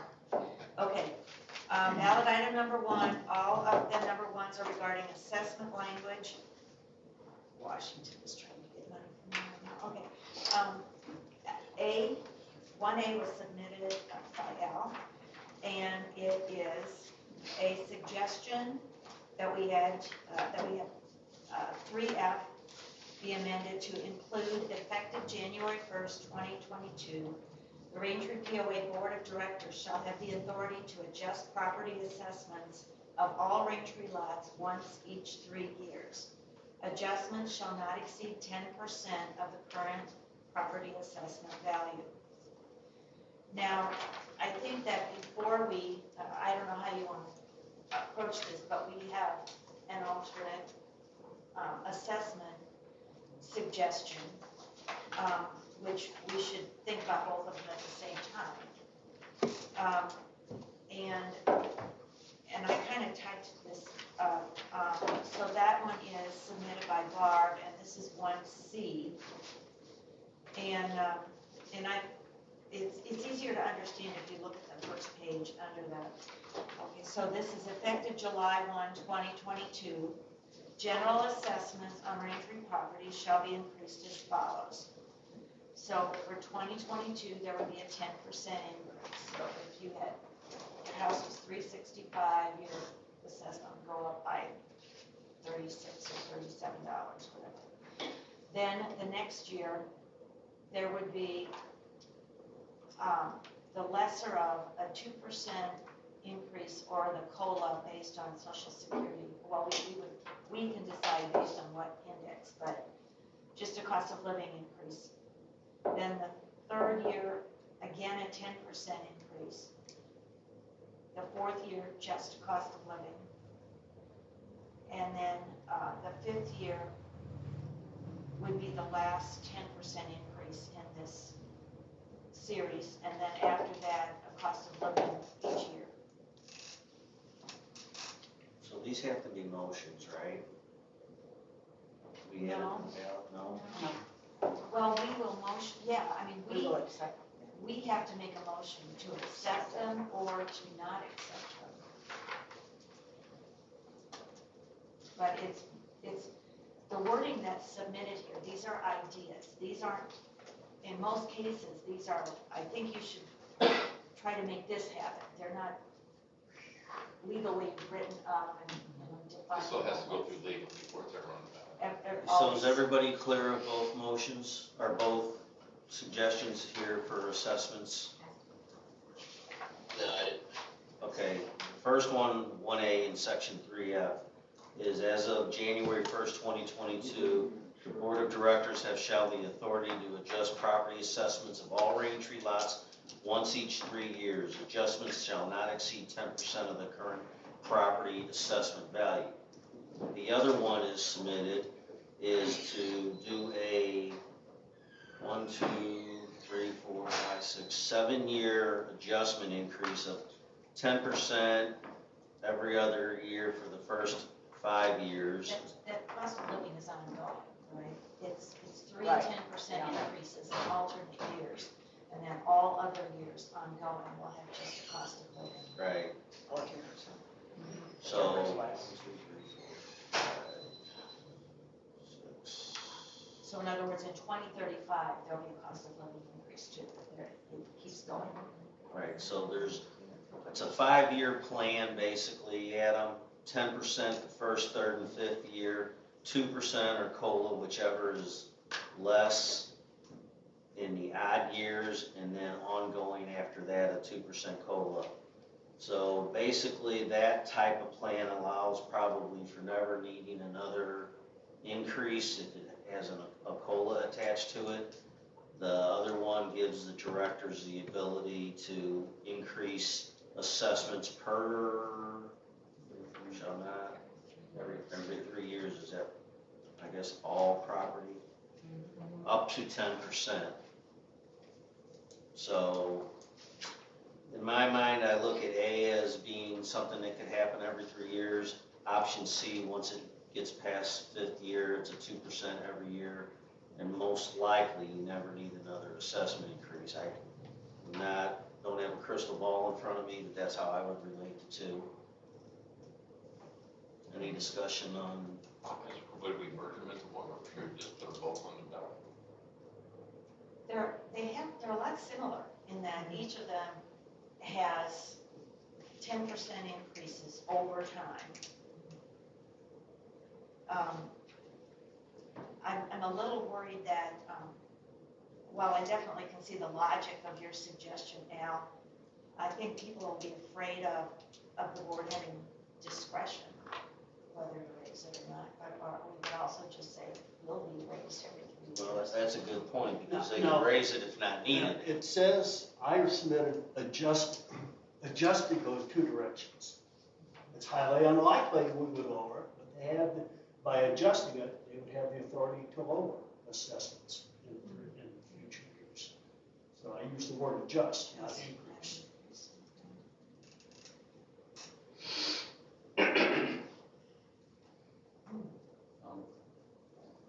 Personally, for as far as the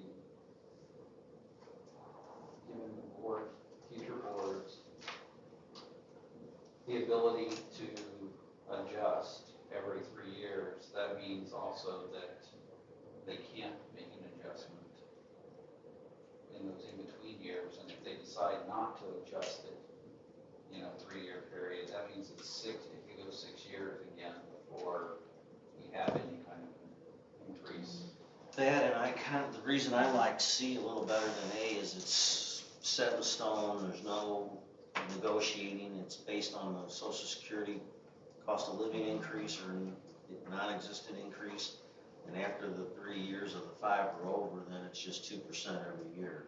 That doesn't leave it up to the board, it leaves it up to the cost of living, in my mind, but that's just, if we're talking about this without a motion. And if we use the cost of living increase, there are a lot of years when that isn't 2%. Right, yeah, I mean, And so we're not even talking about, I will say that out of the last 14 years, there were only 2 years that the cost of living was over 2%.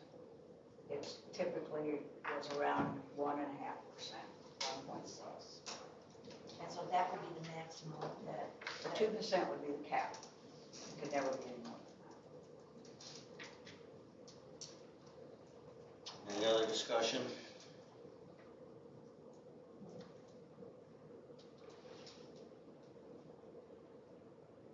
Well, at this point, somebody's gotta make a motion or not, or we dismiss, right? Can we just go home? I make a motion to accept A. Is there a second? Seconded. Okay, we discussed it, is there any other discussion? Well, is it for both, or? Just for A, to give the directors the ability to adjust the assessments once every 3 years, up to an adjustment of up to 10%. I guess also doesn't really say decrease, because I guess it could be. Adjusted, we can. Word adjust. Capped at 10%. Can't imagine that would ever happen, but It's this in- is just to put it on the ballot, Adam. This is not saying this is what's gonna happen based on a vote of us. This would be up to the property. Right, okay, but what happened to the option, the second option, it was a way better option? That'll be another motion. Yeah. Okay. I mean, they both can go on the ballot. Both of them on the ballot, not just one of those, right? Well, we gotta vote on it, but yeah, the second one will be read.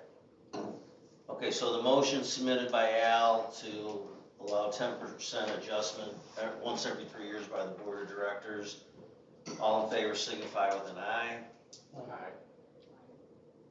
3, 4 ayes. All opposed? Okay. 3 nays. Motion passes, so that will go on the ballot. The other motion for assessment increase is 10% the first year in 2022, 2% COLA max in 2023 if there is a COLA, 10% in 2024, 2% up to 2% COLA in 2025, 10% in 2026, and 2% thereafter if there is a COLA. Oh, I didn't make it. I'm just telling you that's what the motion is, or that's what the motion will be. I'll make the motion. Is I'll there? second. Second. Any discussion? Adam, you got any questions about that? Yep. All in favor signify with an aye. Aye. Aye. 3, 4, 5, 6. 6 ayes. All object? Any object? 6, did you? Oh, okay, 7. Motion passes. Okay, So both of these will be on there. both will be on the ballot. Good. I think that was final.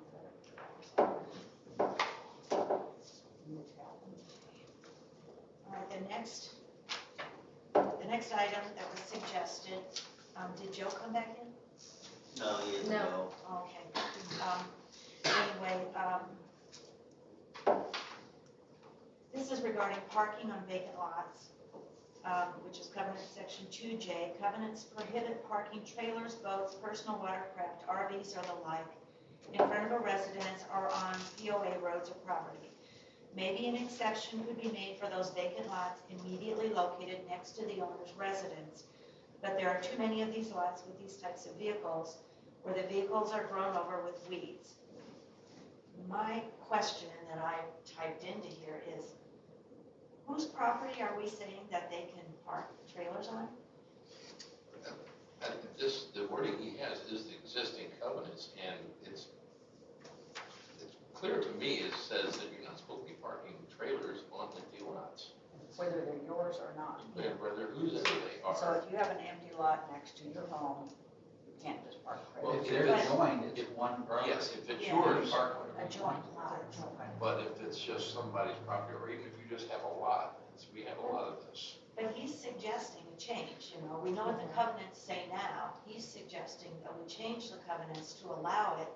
I'm saying, I don't feel comfortable approving letting you park on somebody else's property just because they. Is he saying let people park on other people's lots? No, actually, I think if there is no dwelling, then it stands to reason that these vehicles which are parked on vacant lots are in violation. What, I think he's talking about lots that are not joined. Right, he just talked about it, He's talking about, and there's several. or a lot, standalone lot by itself. People are parking trailers. And I don't think he's even suggesting, I'm sorry, Chris. I'm sorry. Well, he's not even making a suggestion, I don't think, to Jay. I think he is expressing his desire that we enforce 2J as it's written under this interpretation. And that is a consensus that I've been getting from past board members and property owners. So if that's already there, what's he wanting on His the last ballot? sentence Yeah, the last sentence. says, maybe an exception could be made for those vacant lots immediately located next to the owner's residence. Well, my question is, isn't there already something in the rules or something that says if you have a vacant lot, whether it's joined or not joined, you can only park on it if it has an adjoining sidewalk or something in gravel or concrete? You can't park on a grass lot, or you're not supposed to. But that's the suggestion, I mean, he's suggesting a change. Well, I think he's talking about a lot that is joined to an existing residence. That would be the only exception. where does but there are too many of these lots with these types of vehicles where the vehicles are overgrown with weeds? There's one exactly Well, on. I know of a Well, no, I handful. understand that, but what he's saying makes me think that he's like, Can't fight we it, shouldn't- join them? yeah, like, we shouldn't do it, but let's go ahead and do it? Is that what I'm reading? That's No, kinda how I read it. Well, I've talked to Joe before about this, and those are his interpretation of this, and other people, not just Joe, are that trailers and those vehicles parked in an empty lot, even if it had gravel at one time, it's rolling over, and there's one lot over there, it literally has weeds run up over Yeah, the. but he's saying to allow it, isn't he? Yeah, is that what he's saying, is to Maybe an allow it? exception could be made for those vacant lots immediately located next to the owner's residence. So he's saying we're making an exception. For combined lots. Well, we He's should making add- an exception for those that aren't combined. Yeah, because really, he just says adjacent. He doesn't say combined. It doesn't say combined anywhere, and I'm reading it to say, he's saying we should let them park on somebody else's lot. Or even if it's their own lot, if it's wooded and it doesn't have a driveway. No, I don't think that's how it's. But because a vacant lot's next to somebody, it's not their lot, so it would not apply. It would have to be a joint lot. Will somebody give give me in layman's terms what the motion would be. Otherwise, I'm gonna go to the next. Well, that was real clear. Oh, Frankly. sure. I don't know. Well, he was here. Couldn't get it. Yes. Acknowledge his There are presence too here. many of these lines. I don't get it, I'm sorry. Yeah, it's not clear enough and we don't have, so number 3. Okay. 2 will not be on the ballot. Okay, so we are.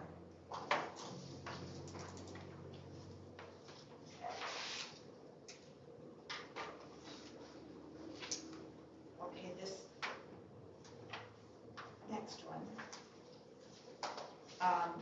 There's a post-it note photocopy on top of this, but what the request is, can there be an area for kayakers to stop and get out? Okay, I have a question about that. Uh-huh. She says, because security won't allow them to go up near the beach. Why? I can see why they can't, as long as they're staying out of the swim area and the roped off area. Why is there a problem with it pulling up there?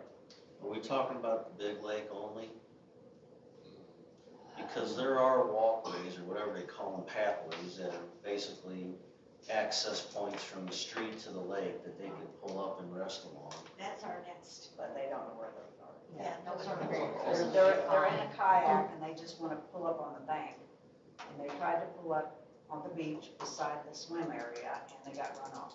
But it was outside the swim. No, they were in the swim area. They took They their were inside the kayaks. rope? Yeah, they swam, they took the little kayaks over the swim rope and into the swim area, and they were just, I mean, it's early in the morning, and they just had their little kayaks up on the sand at 8 o'clock in the morning, and then they were there for 10, 15 minutes, and they got back in their kayaks, and they went on their merry way after they got out and stretched. But they did cross over the swim rope that nobody is supposed to touch. And they But- get there without crossing over this one? No, you're only gonna get to that rocky, On the left side, what? there is an area on the far end. Yeah. Sandy area. It's all rocky. It isn't, but it's rock, or not rocky, but it's, you know what I mean, like it's shelfy. No, it flattens out over there. Oh, does it? I don't go over there, I told you, I'm afraid whatever's in the cattails. Me too. There's another piece of common ground though. Whatever's in the Right, cattails. right, So maybe we uh, don't need this to be a motion for the covenants, maybe we just need to try to improve our beach areas. Yeah, I would say this Well, could be, maybe we just need to educate our security over there that unless they're pulling up inside the roped off area, they're. well, according to Tammy, they were. They were. So, yeah, I It say says this is, near the beach. this Doesn't is say more on. education. I would say they can do it as long as they're safe and get it on the outside, and maybe we could even throw some sand over there next year. But is there something just so that we don't lose sight of it, is there, for the kayakers, is there something that we can possibly Well, pursue on there- making improvements? There are some common areas like at the end of Cove 4, there's a big park-like area at the end of that cove. Yeah, but That's common ground, plenty of room for kayakers to pull up there. There's 3 or 4 spots around the big Yeah. lake, and if we But make, we don't have any signage No, no there, we signage. don't have any type of, We could, I guess, put kayakers rest stop or something. I don't know. I could put some Well, on my it is a disco park, sticks. and we could, Common ground, POA park, something. this is a pretty good sized area. if you're having a heart attack, you can pull over here. but it sounds like something for our newsletter to Right. share our property Sure. owners and possibly a sign or something that should identify it as a common area for resting. Right. Okay, that's All all of right. you, okay, so that's not a valid item, that's just gonna be education there, right? Okay. We'll update. 3B, All right, this one's more complicated. This is one where we got a separate handout where it's in color so we can tell what Proposed changes are. was this to your right, Dave? This to your right. It's in there, but this is color change. And so this is regarding that whole parkway thing. And so what the suggestion is, under owner's right, 3.1, owner's right to use common areas. so the words insert the words to use the officially designated common ground in the subdivision. And then common areas for purposes including but not limited to boating, bathing, fishing, and the use of beaches, and inserting and travel over the public easements, travel over any parkway surrounding lakes. Parkway refers to the area immediately surrounding the lake, which is the property of the POA. Okay. Strike the travel over Can public you tell easements. who submits these ballot items? Yeah, Is we that have it, okay? this is Morgan's. I'm sorry. Yeah, we have it, and this is Morgan's. Oh, okay. Okay, can I add something to this? Because I did a little research on this parkway issue. Back in 1979, October the 27th, 1980 to be exact. October the 27th, 1980. There's actually two issues here. There's an easement and there's a parkway. They are not one and the same. According to those documents, the easement was for flooding purposes, 15 feet wide. It was established in November 1979. And the other issue is the parkway or pathway that allowed access to traverse around the lake edge for purposes of swimming, fishing, etc. The depth of that parkway varies now because of erosion that has happened. But that line is used to determine architectural setbacks and so forth as the property line. The easement, which was for flooding purposes, was relinquished in 1980, and that is recorded at the recorder's office on 10/27/1980. I've got a copy of it. The pathway remains. The lots have eroded over the years, so that pathway may be 10 feet, it may be 12 feet, whatever. But that line defines the property line for purposes of determining POA our property and your property. A motion was passed by the board in June 2003. And the wording is, consensus is that there is a 10 to 15 foot easement around the lake which would permit fishing while continuously walking. No squatting, camping, or picnicking allowed. So that's what's on the books now, that's what's current. You can walk around the lake according to this motion, but you can't stop and loiter or anything like that. Or bathe. Or bathe, or camp, or squat. Loiter, Yeah. Anyway, but you can walk around it. But the depth of it varies depending on where it is. The only way to know exactly where that is right now, the county has that line that shows that parkway. So the confusion is parkway easement, well, it's just a parkway there. There's no longer an easement. At one time, there was a 10-foot utility easement. That's not in place anymore either. You know, these things were written, but that one you said was adjusted, what, in 13? 2003. You know, so that was what, 18 years ago? Yeah. How many houses have been built Oh, around the lake in exactly. the last 18 Exactly. years? It just Or any shows that kind they of- were struggling. Yeah. Right. Stuff, but like I said, you got people walking around now, somebody's gonna, if they've got the right to walk around right now, Uh-huh. they're constantly walking through somebody's yard at some point in time. Back then, I don't know, there may only been half the distance, probably a lot of vacant lots where they could stop, maybe fish a little bit, but continue walking. Now, what this is just, I think it's written with the intent that you don't have somebody having a party on your beach or off of your boat dock and they're saying, hey, I'm within my POA rights. Well, they can't stop. Okay, let's They gotta go keep over walking. this a little bit. So we're changing the words of their respective families to use the common ground of the subdivision to use officially designated. So is officially designated based off of what you just read? Or the government side or what? If you go to Jefferson County Property Viewers, Designated parkway. you'll see that it's, All right, I know that, I'm just, It is has that not, what we're basing this off of? yeah. Okay. The second section of this says, For purposes including but not limited to all the stuff we mentioned earlier about walking around, the use of beaches and the change of words is travel over the public easements. Travel over is, all that has been inserted versus saying fishing and the uses of the beaches and parkways surrounding the lakes. So I guess the travel over is to make sure that they keep continuously moving, which technically we already have in the, Motion. right. Okay, the parkway refers to the area immediately surrounding the lakes, which is the property of the POA. Okay, and then we're gonna delete and travel over public easements. So we're just changing the words to be a little clearer in my mind. Well, most people don't know about the motion. It's not in the covenants and it's not anywhere else. It's a motion the board passed and Excuse it's me, valid. I couldn't find it anywhere. I didn't know about the motion. I got a copy of it. Well, that's The just book a- of motions is only in the office, Margie, so you'd have to ask somebody to sit with you and look at it. There's a legal opinion here from the attorney at So, the time saying again, it's very. Regardless of what that says, she's wanting to just modify the words so we understand travel over is continuous Yeah. movement. Make it more clear. Well, it needs to be. Any objections? So, anybody want to make this motion to change What are we changing? the red, do you have this? This is the old language. This is the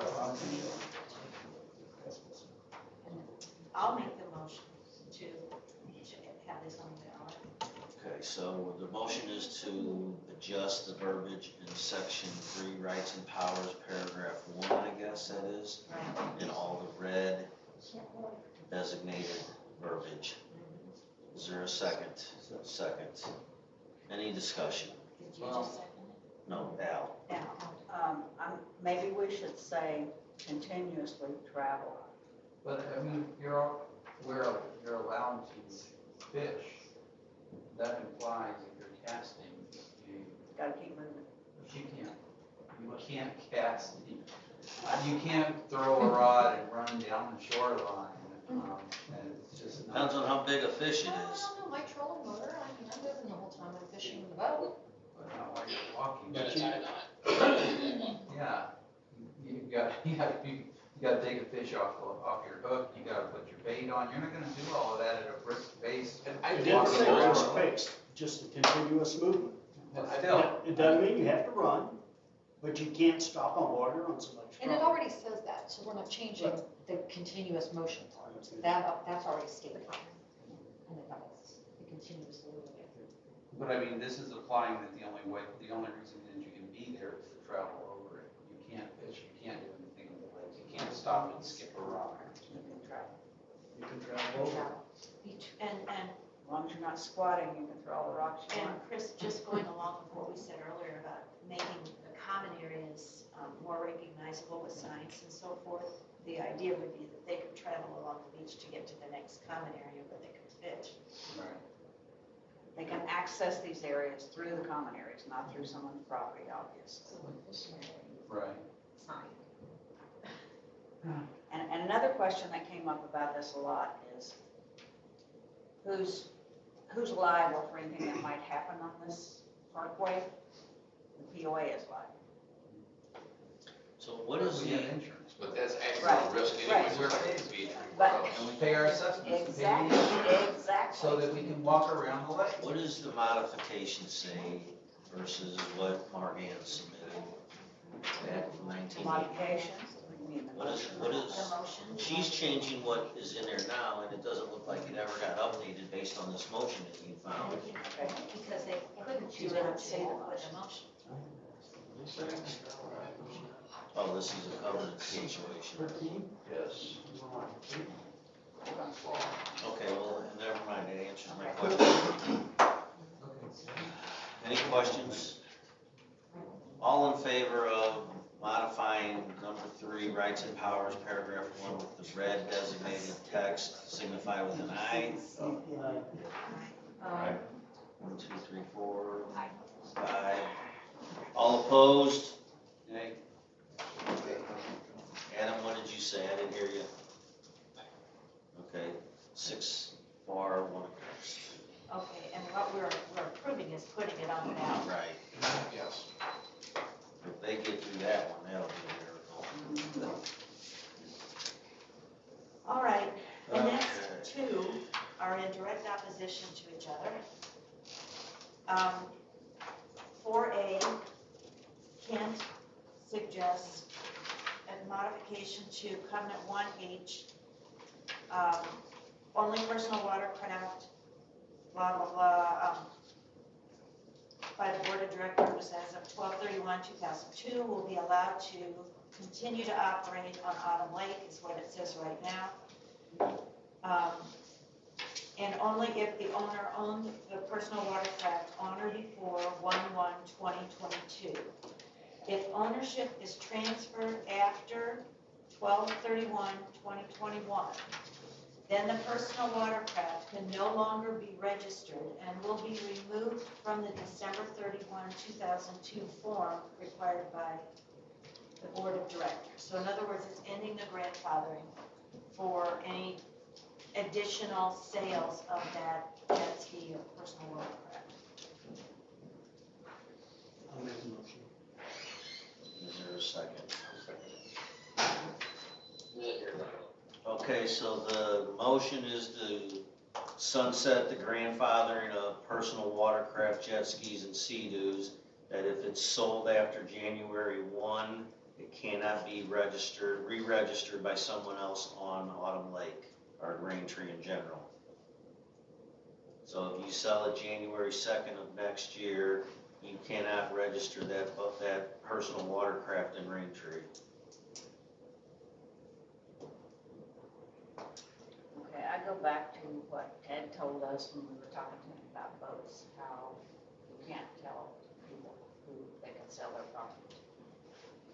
Remember that discussion? Well, I agree with that, but this technically isn't telling them Yeah, that. let's tell them, you can buy the wave runner, you just can't put it on Raintree Lake. But you can put it in the river, you can put it any place else you want, you just can't put it on the Autumn Lake anymore. It'll be up to the property owners to decide if it's on the ballot. That's right, and their property owners vote. Well, I mean, should we read 4B? Yeah, let's read 4B so you know. The other We need to see The other both idea- versions of this. is Derek's suggestion. I would like to propose a ballot item to lift the ban on jet skis for 1 year to allow a new crop of jet skis to be registered. The current rule is allowing grandfathered license holders to charge higher than normal prices for old jet skis. In other words, those things are gold right now. So, this is really gonna sound crazy, but we could approve both and just not allow them to register it on Raintree. Is that what you're getting at, or you just wanna use them anywhere I want to be able to get a new crop in, and use here? yes. And the original, and I sent a couple of people, I went back to the 2002 ballot, and the idea on the 2002 ballot, the intent was to eliminate jet skis. The grandfathering was kind of a mistake that they just didn't cover with their language adequately, so it just kept happening. And so, That At is the time- correct, I was on the board at the time, okay, so. so and again, the voters decided in 2002 that they thought they were eliminating jet skis. That isn't a reason that we can't let the voters decide again unless we have a reason. But do you take the same thing to them again? They, you know, No. Well, They voted this to- first was just closing the loop. right, but the second one, they voted to eliminate them basically, or they thought they were, and now we're asking them to let them come back. We have a whole new crop of voters too. I mean, we're not looking at the same voters we had 19 years ago. And so they might be much more open to jet skis. I wasn't on the board, and Kent, do you know what some of the driving reasons were? Was there a reason that the board wanted to eliminate jet skis? Oh, we just had a bunch of people complaining about them, and there were just too many of them out there on the water, and it was just getting too dangerous. with skiers and everything. Do we know how many we have now? 30. I mean, it has dropped dramatically, but at the time, yes, and it was supposed to be, once you moved, take your jet ski with you and go. And it didn't work like that. And then all of a sudden, One person. sold it to this guy, sold it to that guy, sold it to that guy, and now we still have 30 of them out there. And Well, my thought would be, I don't think, based on the way Derek wants it and the way Kent wants it, I don't think we can, well, I guess we can put both on the ballot, it's not up to us. But my thought would be, if you put B on the ballot, put a cap on it, so you don't get 500 jet skis out there in 1 year. How do you do that? Just make the motion to say, lift the ban on jet skis, and it's on a lottery ticket. However many people submit, you pull 5 out, and they get jet ski for a year. Don't forget, you have liability insurance to consider. We already have that. I know you have it, but you might want to consider that it might affect your insurance. And you No, were, we already checked into we did that. check that, and you Betsy, know, you were. the other thing was that, quite honestly, we looked at other lakes around the St. Louis area, and no other lakes our size had jet skis. Lake of St. Louis doesn't have jet skis. You know, Tishomingo doesn't have jet skis. There's all these other smaller communities, they didn't have jet skis. And everybody was coming here, and it was a zoo. It was a zoo. Do we know out there. how many you guys had when this went in place? I have no idea. All I know is that when I was pulling skiers out there, I had 4 or 5 of them chasing behind the skier, trying to jump waves and everything. It was a scary time. That still applies. I did a survey of surrounding lake communities about 3 years ago, and it's still true that there are hardly any of them, particularly this size, that permit jet skis. So, It's too small of a lake for that many jet skis out there. And like I said, no other lake this size has got jet skis on it. We needed to get rid of them. And at that time, I want to tell you, there was an uproar like you wouldn't believe. But we decided to put it on the ballot, and it passed. I don't know what it passed by, but I think it was substantial. Well, here's the possibility. You're asking what if we put them both on. If we put them both on and they both pass, that means that the ones that are currently there, sunset, once they're gone, they're gone. Can't resell them and re-sticker them. But then we open it up to a new batch of jet skis. So we could have 100 or 500 new jet skis in that 1 year. Couple of 500 votes. Quite a bit for a small. If they both failed, then we wouldn't have any new jet skis, and the ones that are there would be grandfathered out. If the grandfathered one wins, passes, and the new one doesn't, that will also, if they both fail, that means the ones that are grandfathered, they Nothing continue. changes. Just like we are Nothing now. changes. But if the grandfather wins and the new jet skis is not passed, that means that they eventually will phase out and we won't have any new boats, any new jet skis. But if the grandfather one fails, but letting new ones come in, that could double our jet skis. Well, my point about if you do B, not even concerned about A, but if you do B, you've got to somehow put a cap on it, because, for instance, what if you get 500 jet skis in 1 year? Well, let's be realistic, let's say 50. They're technically grandfathered because of this other clause forever. So you can't allow it written that way, to just let anybody come get a jet ski. You gotta put it in a lottery system or something that if there's 500 jet skis in the bucket and you pick 5 out. Well, what we're saying, if we do that, is that we let 500 people buy jet skis. No, it wouldn't be that. You'd have to bid for you know, you'd have to bid for it, basically, is what it is. I'm just saying, that would be the only That's way. great. What? I think bidding for a jet ski sticker and putting that towards Lakes of Beaches is a great idea, right? Make it kind of fun too, you know, make it a little bidding war. And all that money goes to But you Lakes of still Beaches. have to have, with a maximum, Yeah, I would You say, still got the safety issue that has not gone away. That was the reason they passed it in the first place. So you're just setting that back even farther till we get to the point where it's safer.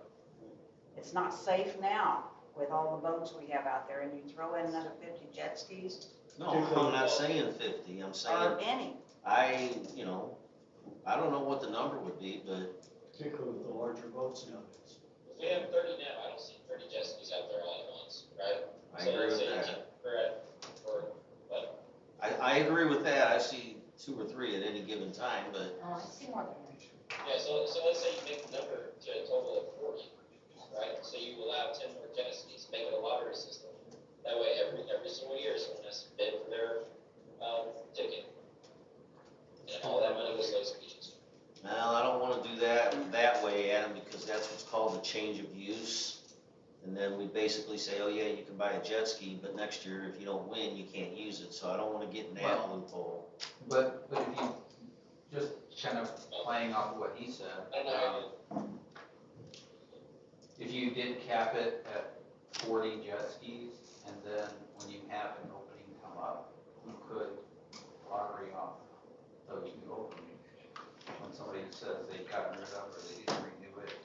But the whole grandfather lowering the numbers? Well, no, I mean, but that, if we were going to allow new ones, but we wanted to limit them, if you cap it at 40 and then, and that's the max number that we can have ever. so basically, the existing 30, most likely, would apply, and it would be part, well, they're already grandfathered in.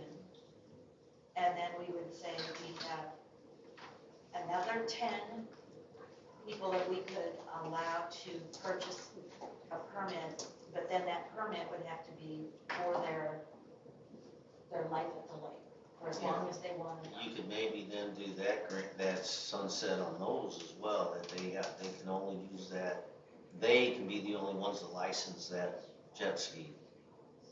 Are you talking about a one-time thing, or are you gonna do this? No, well, the rule just says a 1-year ban, or the ballot item. I don't see what's to be gained by that, other than setting back the time when we get rid of jet skis. Can I say just one more thing? Sure. When I was on the board, we were having the same discussion.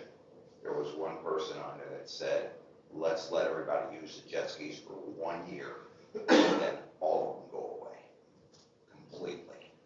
And we said, well, that's not right. Let's go ahead and grandfather the ones in that were there. And that's the way that we found our way around it. But these things were just supposed to be grandfathered in, and that's it. And the lake is too small. The lake is too small. And no other lake has got these things. We need to get rid of them. I'm just telling You you, talk safety about issue. access lots now. What would you say? That's my only thing. And again, we're talking about items to put on the ballot. Right. Well, I'm nervous, B, the way it's written, because that just leaves us open for who knows what. But still, part of our role here tonight is to rewrite any of these that we think that would be a better way to approach, so.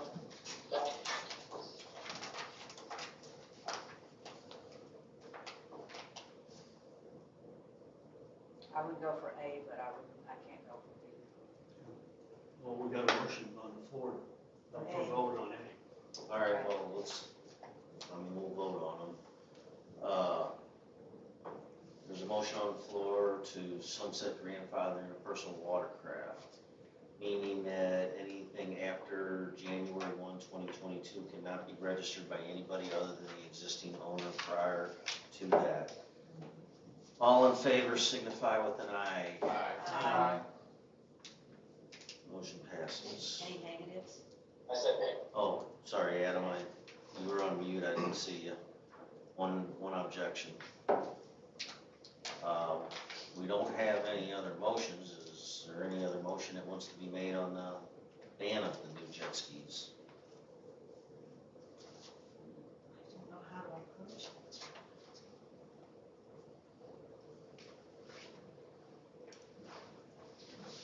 Well, here's something to think about. Maybe that can be tabled to next year's ballot. We see how this one-year grandfather goes, see if we lose 5 or 6 jet skis and we don't get crazy out there with the wakes and whatnot. And maybe next year we can do something with the ban on. I still think it needs to be a lottery system where you throw somebody in the pot, and okay, you won, you get to go buy a jet ski, it's grandfathered into you. And maybe we can reword that a little better next year for the purpose of that and see what we get if A passes. I think we're confusing people too much if we put A and B on there together. All right, so A is on the ballot, B is not. Okay, same page as B, is item 5, also submitted by Derek. I would like to propose a ballot item to allow side-by-sides.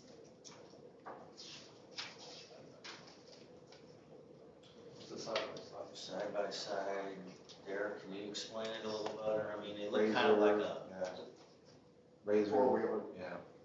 Oh, Called a hybrid golf cart, but they're Are they four-wheel off-road vehicles? Are they? UTVs. Don't we have in the covenants against that already? that's why it would be ballot item. I gotcha. Duh. so I think the biggest concern there, Derek, is the speed limit. I mean, Jeeps with no doors on them do the same. I've Speed been and faster. seen that crap. The side-by-sides can get a legal, they can license They can get themselves. licensed. I think the biggest problem here would be they're off-road. So they're gonna be on empty lots, they're gonna be on common ground, they're gonna be on a golf course. But if they are licensed, they're allowed. Yeah. It's a vehicle on the road, but if it's not, if it's just recreational use, no, we've already got it in there. But once they own it, they've got the right to license it. Right, but what I'm saying is that we can't, If it's legally licensed. if we it's can legally legally licensed stop. by the state of Missouri, we can't stop them from driving on the roads. All we can do is say you can't go drive it on a vacant lot. So all we're saying is you can't drive it if you don't have a license plate. Right. Well, what does the covenant say? I don't think it Now, mentions whether or not you can have Well, one. It says UTVs, doesn't it? it says no off-road vehicles. So off-road. And I think it's But if it's specified- licensed, it's not an off-road vehicle. Well, Because it's been, Yeah. it's been made. Street legal. It's got a different set, should have a different set of tires, have blinkers, have headlights. all terrain vehicles as defined by the Missouri You statute can't license and our bikes, ATV. commonly referred to as off-road vehicles.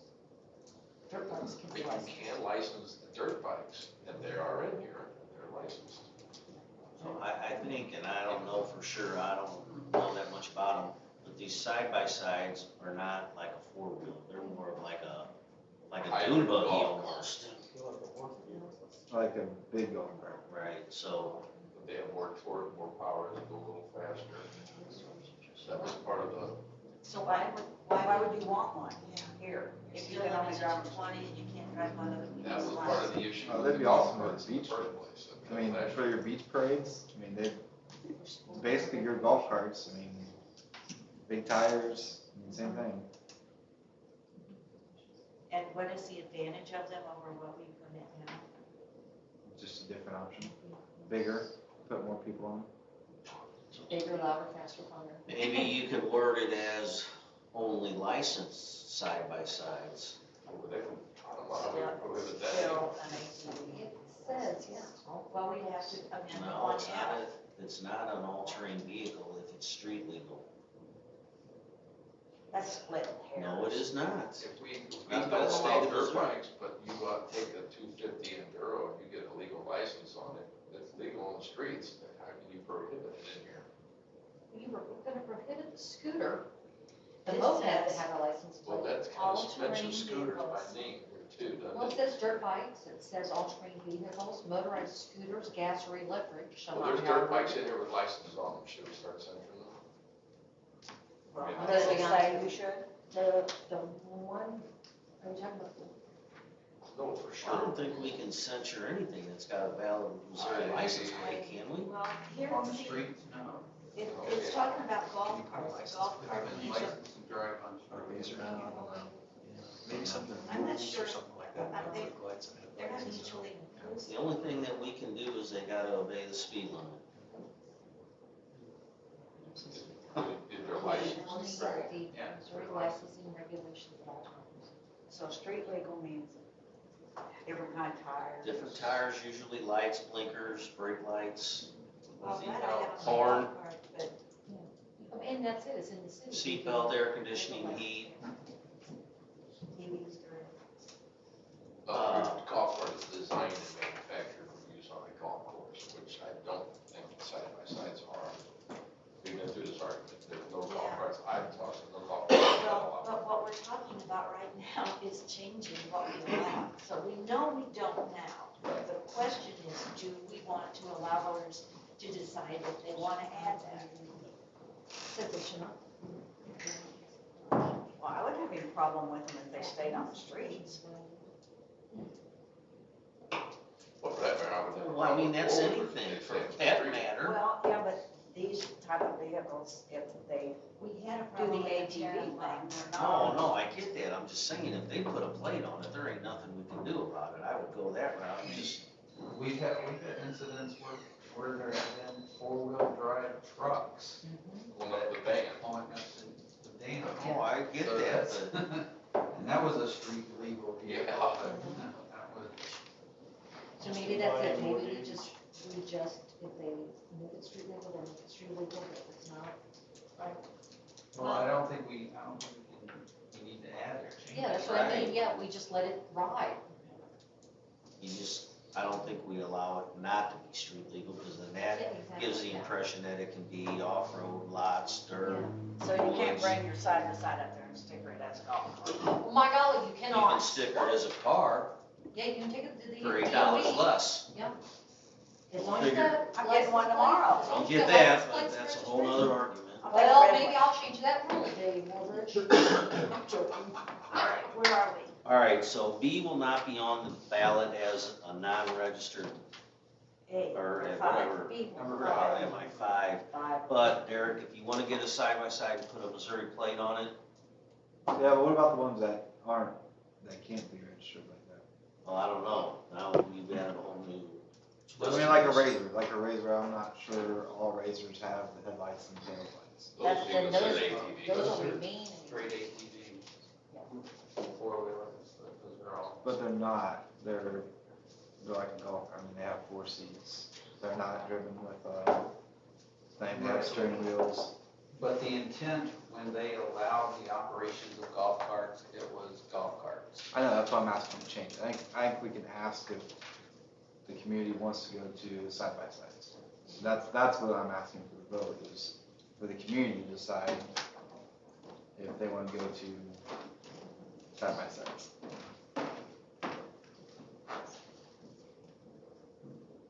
Side-by-sides that cannot be licensed to become street legal. That's, yeah,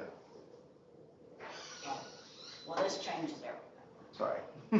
I knew this was gonna be tough. Side-by-side. Let me give you a little bit more. So, like right now, you can go buy a golf cart for, 10 grand, it seems like.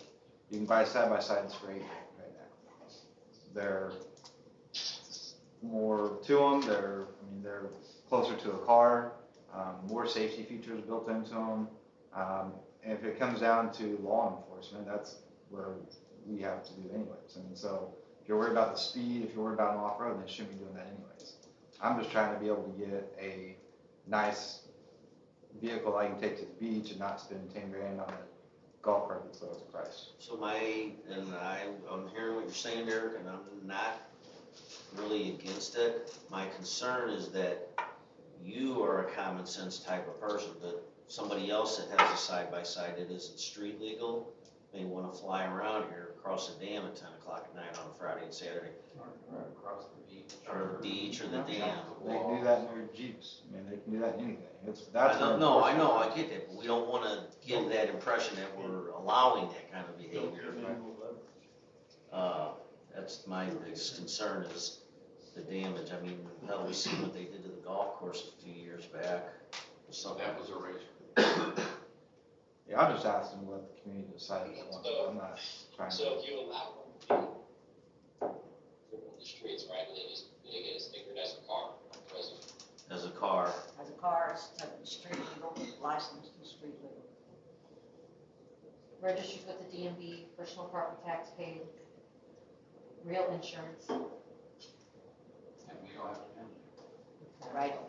my biggest concern is if it's not registered, I don't wanna give the people the impression that we're allowing crazier shit to go on the streets.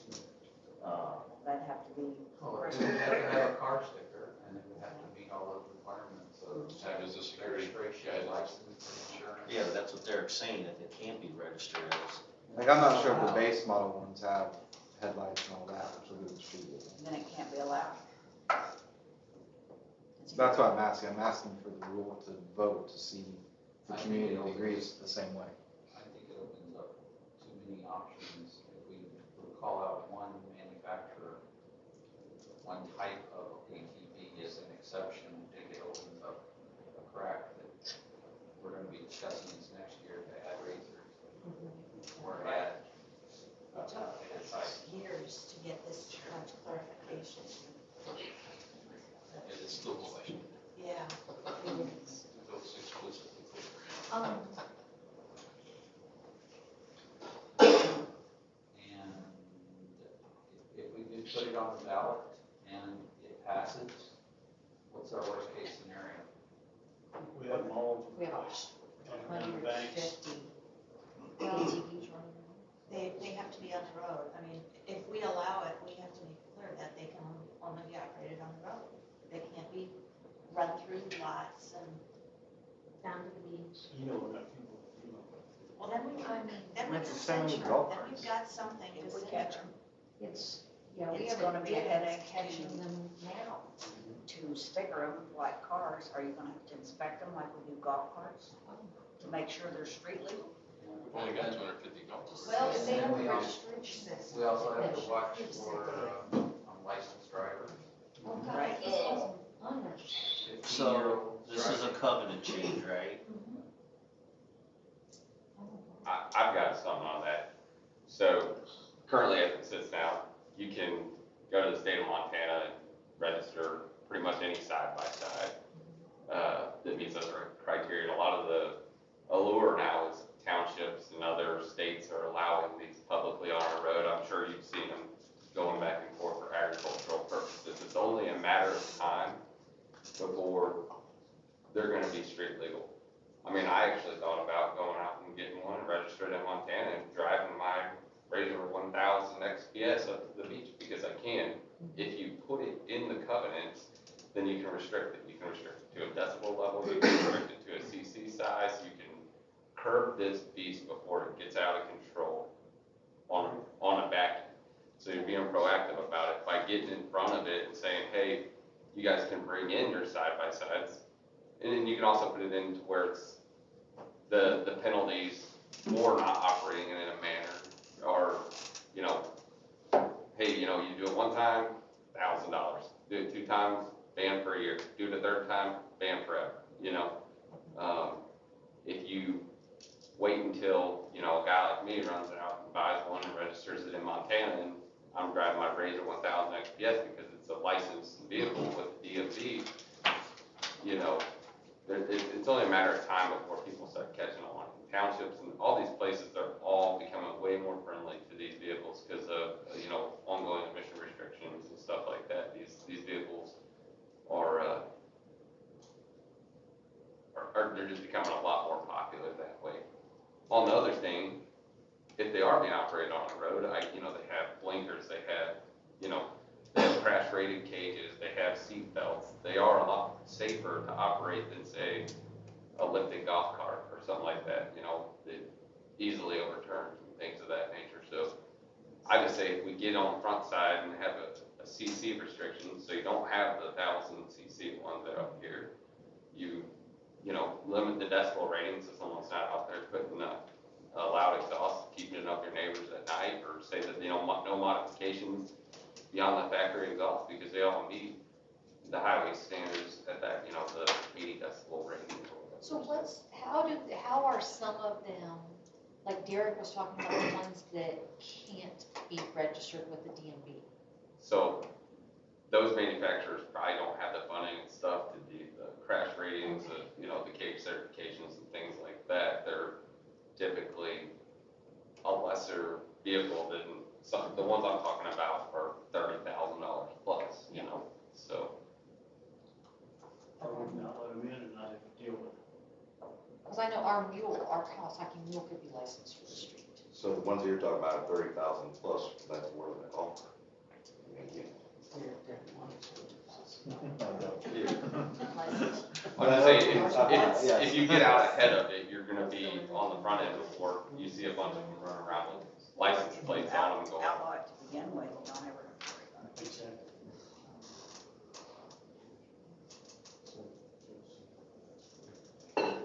Is it the same day? I guess, so we're talking about, basically, we're not talking about licensed side-by-sides, because they're already viable, We're right? talking about letting them come in here as golf cart. As unlicensed, because you already can have like Garrett's talking about, you can already do the licensed ones, like with the bigger, you know, the low-speed vehicle / golf cart. Street legal. Yeah, you can do the street legal ones already. Derek's talking about allowing ones that cannot be made street legal to be allowed As And- golf carts. as golf carts. So does that ballot item contain this language with the CCs It and? just says out. No, I know, We'd that's have what I'm to- saying, do we add, I mean, because like you said, if we don't get in front of it, they could somehow get these things, I don't know how they would get them street legal without the lights and blinkers and But brakes. that's what Derek's saying, he's talking about the ones that cannot meet the street legal requirements.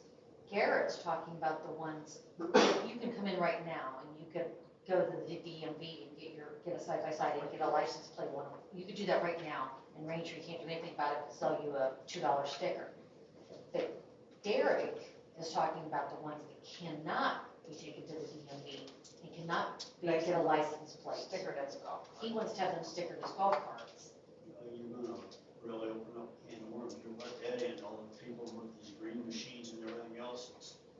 Yeah, because the low-speed vehicles, they can get Well, license plates right now Like I say, if they want to.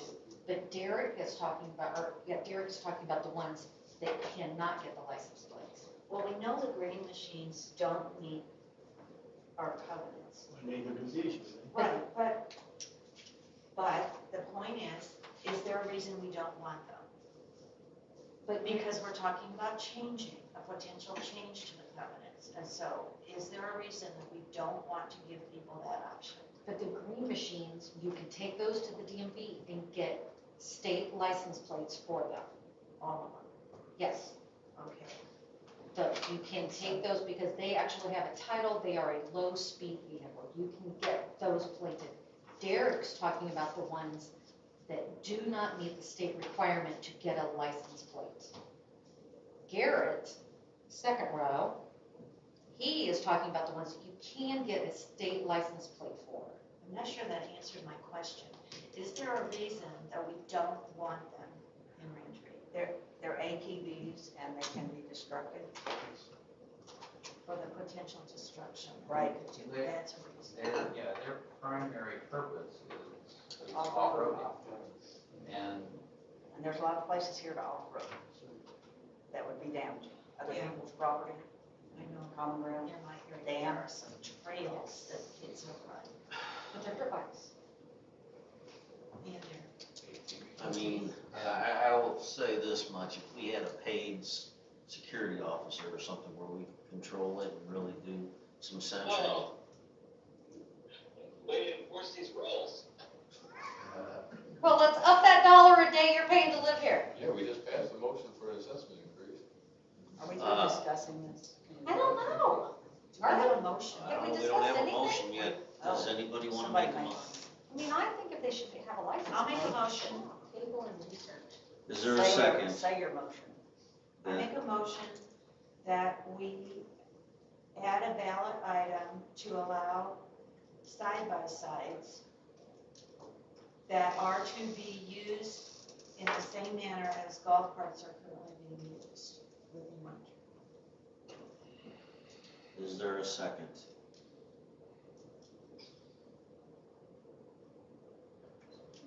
What's so funny, Adam? Well, we just created the golf cart committee that to do inspections, to make sure that people didn't drive around on side by sides and stuff like that. It's pretty, This is going in the covenant.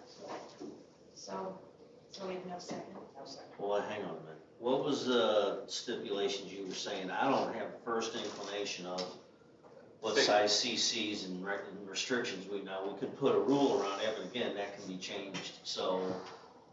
So you could say, if you didn't want a Polaris in there, the minimum CC model that they make that is considered classified as side-by-side is their view is 570 cc's. So you could say it could be 550 cc's or less, or something like that. If you wanted to weed out those, or you could go and say, you know what I mean? Because the thing is people will get in and get them licensed and they'll get them in here. We have a motion and a second. But again, we're not talking about the ones that can get licenses, We do have a because they second. can already do that. Derek's talking specifically about the ones that Oh, can. Yeah. sorry. And that's what I I will can't second get my it. mind on. Because you can get a license for yours. I can get a license plate for mine, but I don't have a title for it. I'd have to pay for a title, and then I could take it down and then get it all licensed. But of course, then I have to pay personal property tax for it. My question is, how fast can these things go? Like the golf carts, they're supposed to be governed down to like 20 miles an hour. My golf cart can go 20 Maximum miles an hour. speed a golf cart can be licensed in the state of Missouri is out of the factory, 24 miles per hour. What's that? 24 miles per hour is the maximum speed a licensed legal golf cart can be. Correct. So when we pulled this out of Missouri statute a few years ago to put in the covenants, it was 20. Well, it's 24. I talked to the, But our covenants still say 20. I'm just saying, the state of Missouri says 24. And so any vehicle in Raintree is limited to 20. Right. You know, All right, we have a motion and a second to allow side-by-sides that are not street legal. I don't even know how to word this anymore. Is there a? Unlicensed, I'll just say unlicensed. All in favor signify with an aye. Aye. All opposed? Aye. Motion declined. so just another thought real quick. As if they can go and get a street legal license plate, right, for these vehicles, I think what Derek is trying to say is, hey, I don't want to take it out on the street, I can do that, right? But I really just want to use it for Raintree, correct? That's how I understand it. Okay, so, in a way, that makes total sense. You could force our hand, right, where you can say, hey, just let me pay your sticker, and I don't have to get it licensed in. So, to me, it makes total sense, right? I mean, they could force us to do it, right, or allow it, or we could, tell it just a different sticker, 4x4 sticker, or whatever, and allow it to happen, that way they don't have to get a license on the state. So, I don't know, I mean, It's already been voted on. I'm not disagreeing with you, Adam. I think maybe we just need to do some more research on it. Not that this is a dead item, but it just ain't gonna make the ballot this year. But, again, licensed ones, personally, in my situation, I would like to see them licensed for a year or two and see what it does in the subdivision. If it becomes a nuisance, then we did the right thing. If it's not, maybe we reconsider something with a little bit more education around this next year, depending on who's here next year. Next, sheds, motors, storage areas, and detached garage. Okay. And this suggestion has a second page, and I don't have it in this, but, it's from Tilly and Mark. And they've talked to other homeowners, and they'd like to make a proposal, a couple proposals regarding sheds, storage areas on boathouses, and detached garages. They're suggesting for sheds that we allow a maximum of 8 by 10 with a gravel or concrete floor that somewhat matches the house and can't be built on common ground, only on your own property. You submit drawings to the ACC for approval with a $500 deposit, and you go through the whole inspection processing, and your deposit is fully refunded. It has to have 4 sides, a door, and a roof, and cannot be a lean-to or a carport, to be used only for storage purposes.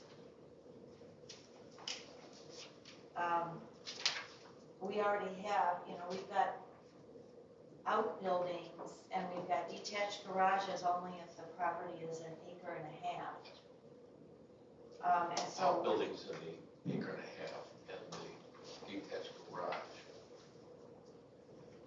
Detached garage can go on anything as long as it's within the building. So if you had 2 lots, you could put a detached garage, but you have to have multiple lots at 1.5 acres, according to the covenants, to put a detached outbuilding. Or property in forest. Yes, I'm sorry, where it's 3 acres, exactly. And then, but it's still minimum 400 square foot. So I actually don't have a problem with this, but I do have some restrictions on it. I would say that the shed is fine, 8 by 10. I say concrete floor only. I see it has to be off the back of the house, not off to the side, not in the middle of the yard. Attached to the back of the house. Doesn't have to be attached, but it has to be up against the house, where it's not sitting out in the middle of the yard somewhere. Within the setback, the back setback. Yes, Yeah, it's gotta be within your yard. No, I say it's gotta be right up against the house, so it's not a big eyesore out in the middle of the yard Right, somewhere. there's a 30-foot setback in the back, so you would, It'd have So to your be house right would off have the to foundation somewhere. Okay. So if my basement's all windows, I'm an SOL. You're correct. No shed for you, Unless you girl. want to. I'll Cannot just be keep built looking at all on my common shit ground, windows. your property only. It has to be behind the foundation. My It boards cannot and be windows. hanging out one side or the other. Well, you gotta.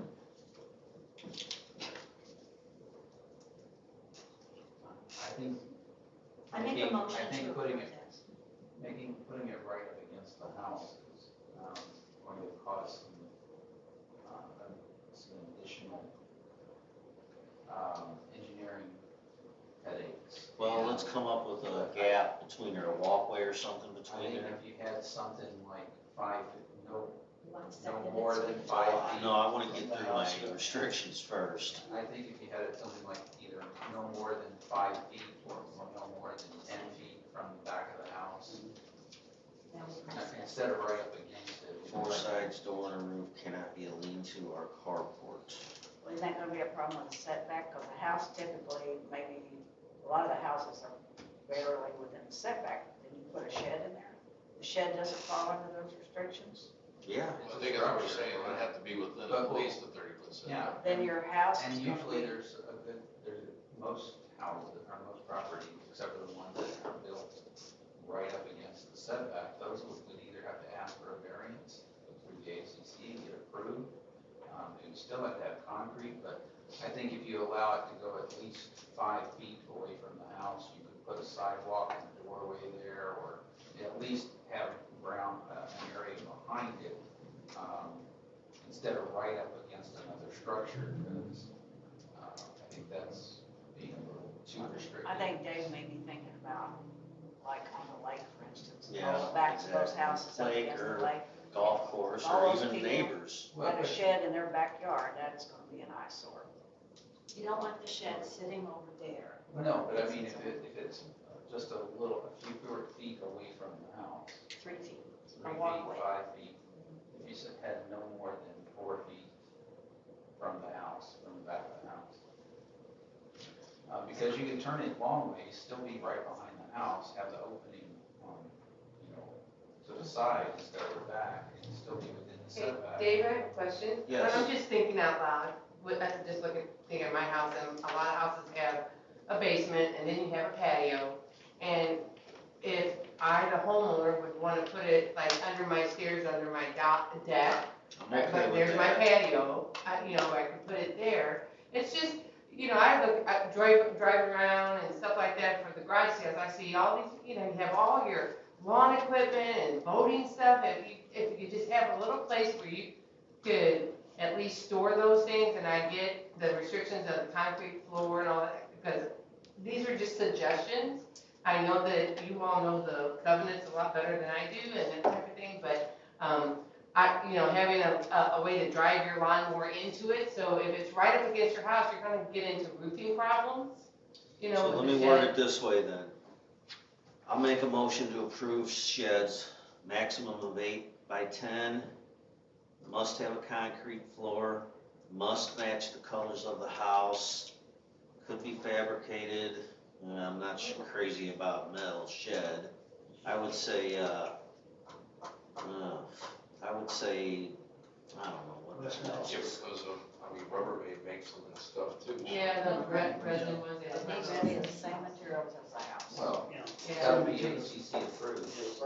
Yeah, I'd have to go through the. Yeah, I would say it must match the colors of the house and like type material, I'll put it that way. And it mentioned here about boathouses, it doesn't give a specific size to increase, it's been discussed at ACC, nothing's been done, but about perhaps in the future increasing the size of some of these, Well, I think that might have been on her second page. Yeah. the second Yeah. one. Okay, Yes, Okay, we let don't him have, finish. we're just talking about sheds. We're not talking about the boathouse. Okay, or- all right. Let me reword it one more time. 8 by 10, concrete floor, match colors of the house with like type materials, cannot be built on common ground, your property only, behind the foundation, no further than the existing depth of a stairwell or four-season room or whatever is the depth of your house currently. So if you got, like Tilly said, a set of steps and you wanna build a storage shed underneath there, the shed itself can be there, or you can put it as deep as the steps go with at least a 5-foot maximum, if not setback off the back of the house. So that gives you either the 5 feet to walk through, or, if your setback's 10 feet, and you're still out of the 30 feet, you can go back to wherever the edge of your steps are, or back door, or four-season room. I just don't want them stuck out in the middle of the yard somewhere. With at least a 5-foot maximum, how many of those? 5-foot maximum walkway between the home and the shed. Walkway. And that's the 5-foot setback you were talking about from the house. Right. 5-foot setback from the house. Call it whatever you want, setback, For what? walkway, yes. Properly anchored to that company lab as well, because you don't want. That'll all go through ACC, I'm not gonna put that in motion, but that's a good point, properly anchored to the concrete, You want four it on there? sides, door, yeah, might as well, properly anchored. Does $500 deposit enough for you guys? Anything returnable? I'll let you guys figure that out, I'll put $500 deposit, you can figure out if you get any money back or not. So we'll take off after inspections, ACC compliance. Yeah, nothing is fully refunded on a construction project, is it? Just on the maintenance. Yeah, this would be something new, so Well, can I ask a question? I would, sure, What if you bring your concrete in by bag and you mix it yourself, and you level it off? These things come in a kit, you bring it in on a pickup truck. My point on the $500 was, and Tilly and I had a discussion about this, if I'm gonna give you $500 and I'm gonna say, this is what I'm gonna do and this is where it's gonna go, and you come out, let's say it was $50, and you come out and it's not what I said, so what, it's $50. But if you come out and it's not what I said, you're gonna keep the $500. So, but if it is, then you lived up to your agreement, we'll give you the money back. well, that's not typically what the deposit's for, but let me put it in, let me say this, if you do it for $500 and it's not like it's supposed to be, then you take it down and put it up right. That's the way the ACC rules go. The $500, nothing is refundable, and it's not because of the heavy trucks or the bags of concrete you bring in, it's because you gotta get a group of ACC members to, volunteer their time to approve plans and, setbacks and everything like that. The office has gotta deal with it, they're gonna collect a deposit and do the paperwork, and Wendy's gotta submit a permit to one of the inspectors. So the $500 deposit is just the way Raintree operates. I don't know if 500 is the correct amount, I don't know what the refundable amount is, but anything you do, other than this new thing that we said of maintenance or whatever, is not refundable fully. House, barn, whatever. So I don't know if 500 is the right amount, if it's not, somebody let me know right now. Does What? that need to be in the covenant? Don't you do that in the rules? Yeah, Yeah, so that's what I'm saying, but do we need to put it in there? Well, and maybe Initially. it should be with, you should just put a deposit. Yeah. Okay. The amount. We'll determine that. Yeah, let the ACC determine that. So I think I got everything, strike the deposit Strike 500, just say with a with deposit. deposit, With the ACC approved deposit. Okay. You got that, Bob? Got it. And then delete the last bullet refundable comment. Yes. Must have 4 sides, a door and a roof. Used for storage purposes only, nobody can live in it. No she sheds? Any further discussion? Are we putting that in the code? The she shed? Yeah. Uh, But I mean, storage purposes, I mean, is that a restrictive, too restrictive? I mean, I'll let you guys do that through rules and ACC. Yeah, I don't think that needs to be. in the Well, code. whatever we would come up at ACC, we would bring it to the board for approval anyway. But right, it would be a rule. I think just clarifying that no one can live in it, I think is Yeah. enough. Yes. I think we need to designate. What about growing items in it? Yes, good question.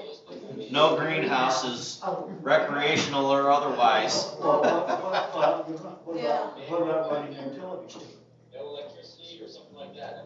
I don't know about that. No. I'm like, Put a flashlight on your grass during the daylight.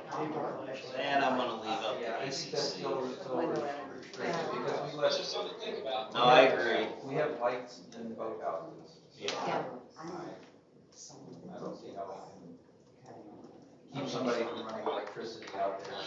No irrigation, no sunroofs, no electricity, no bathroom. Are we gonna vote on this? Yes. All in favor signify with an aye. Aye. Aye. All opposed? Nay. One. Okay, before we move on though, I have the, write this down. They also had another suggestion that you do not see on the back page, which is regarding detached garage. They want to lower the minimum size to 10 by 10 or to the dimensions of 1-car garage. And also potentially expand the size of the boathouse storage to 4 by 6. Well, the storage is already 35 square feet. It's already 5 by 7. 5 by 7.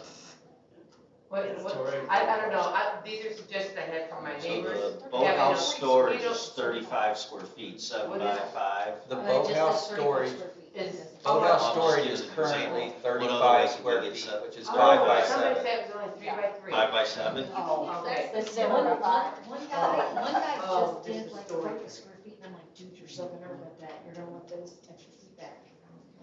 Okay, then the other one, so there's, that one's a point, the detached garage, lower minimum size to 10 by 10 or to the dimensions of a 1-car garage. What is What it is now? the minimum? 800 What is square it feet, now? isn't it? 20 by 40 or something? Yeah, it's 20 by 20? 20 by 20. 20 by 20, 4 square foot is a minimum. For an outbuilding or a car So garage. it's 20 by 20 and they want to go down half. Yeah, it would be like a 1-car It's garage. gotta be on an adjacent lot. You have to have enough room to put it, so it has to be an adjacent lot unless it's a 10 by 10 on an extra lot would look a little strange. And then it wouldn't meet any of the rules we just set up for the Right. shed.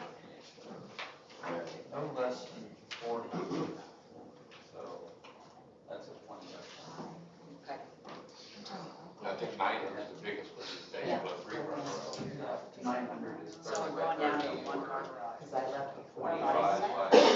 10 by 10. Somebody's on 10, How's that work? That's a I shed. gotta Ballpark. make Cooper like. 10 by 10 All is a cars. shed. I just put 10 by 10 because I didn't know what the That's dimensions of a smaller one than car. Well, a lot I of think it- what the shed thing, I think it addresses what she was trying to do with Well, the increased size for the outdoor. yeah, currently it's a minimum of 400 square feet attached. And if they vote to do the sheds, I don't think that would be necessary. Maybe 25 and 10. Yeah, let's go that route for now, unless somebody's making a motion. But what was that about the boathouse? Now, I would be interested in maybe increasing the size of the boathouse closets. It's come up at ACC, nothing has ever been. That's not a ballot item though. Well, didn't she say something about? Well, she's got it Oh, I smaller just than had what it it down there. is, but if you could increase it. I mean, not a whole lot. I don't know if that's good. 35 square feet of, Boathouse. Yeah. yeah, I it's don't know. I think it's a storage area. It is, I think it is. It is, because I've tried to get around. Okay, all right, so, But so we're not going to discuss that right now, but we are going to put, we are, Yes. putting this proposed shed on there. Yes. Shed, first shed, second shed, no. 10 by 10, no car garage. All right, so that was number 6. Again, nothing about the Now, boathouse storage shed, as we Right. said. all the rest of them are regarding boats, different pleasure boats. So we have, A is, limit boating by maximum horsepower. B is no new inboard motors, submitted by Al. C is, no wake boats or boats altered to create a wave, submitted by Tammy. Denny and Dottie Schwanner submitted ban on wakeboarding or wake surfing. And 22 property owners signed a request for no new wake boats and no filling of ballast tanks on existing boats. Okay, so on A and B, that's grandfather, right? Yes, according to Ted, you can't do a change of use. This is all for all future votes. Alright, wake boats are boats altered to create a wake submitted by Tammy Ponzer. That would also have to be, I don't know. That one addresses wake enhancement equipment as well. Wake boats are boats altered to create a wake. Looks like C, D, and E need to be combined into one. Ban on wakeboarding or wake surfing, no new wake boats or no, well.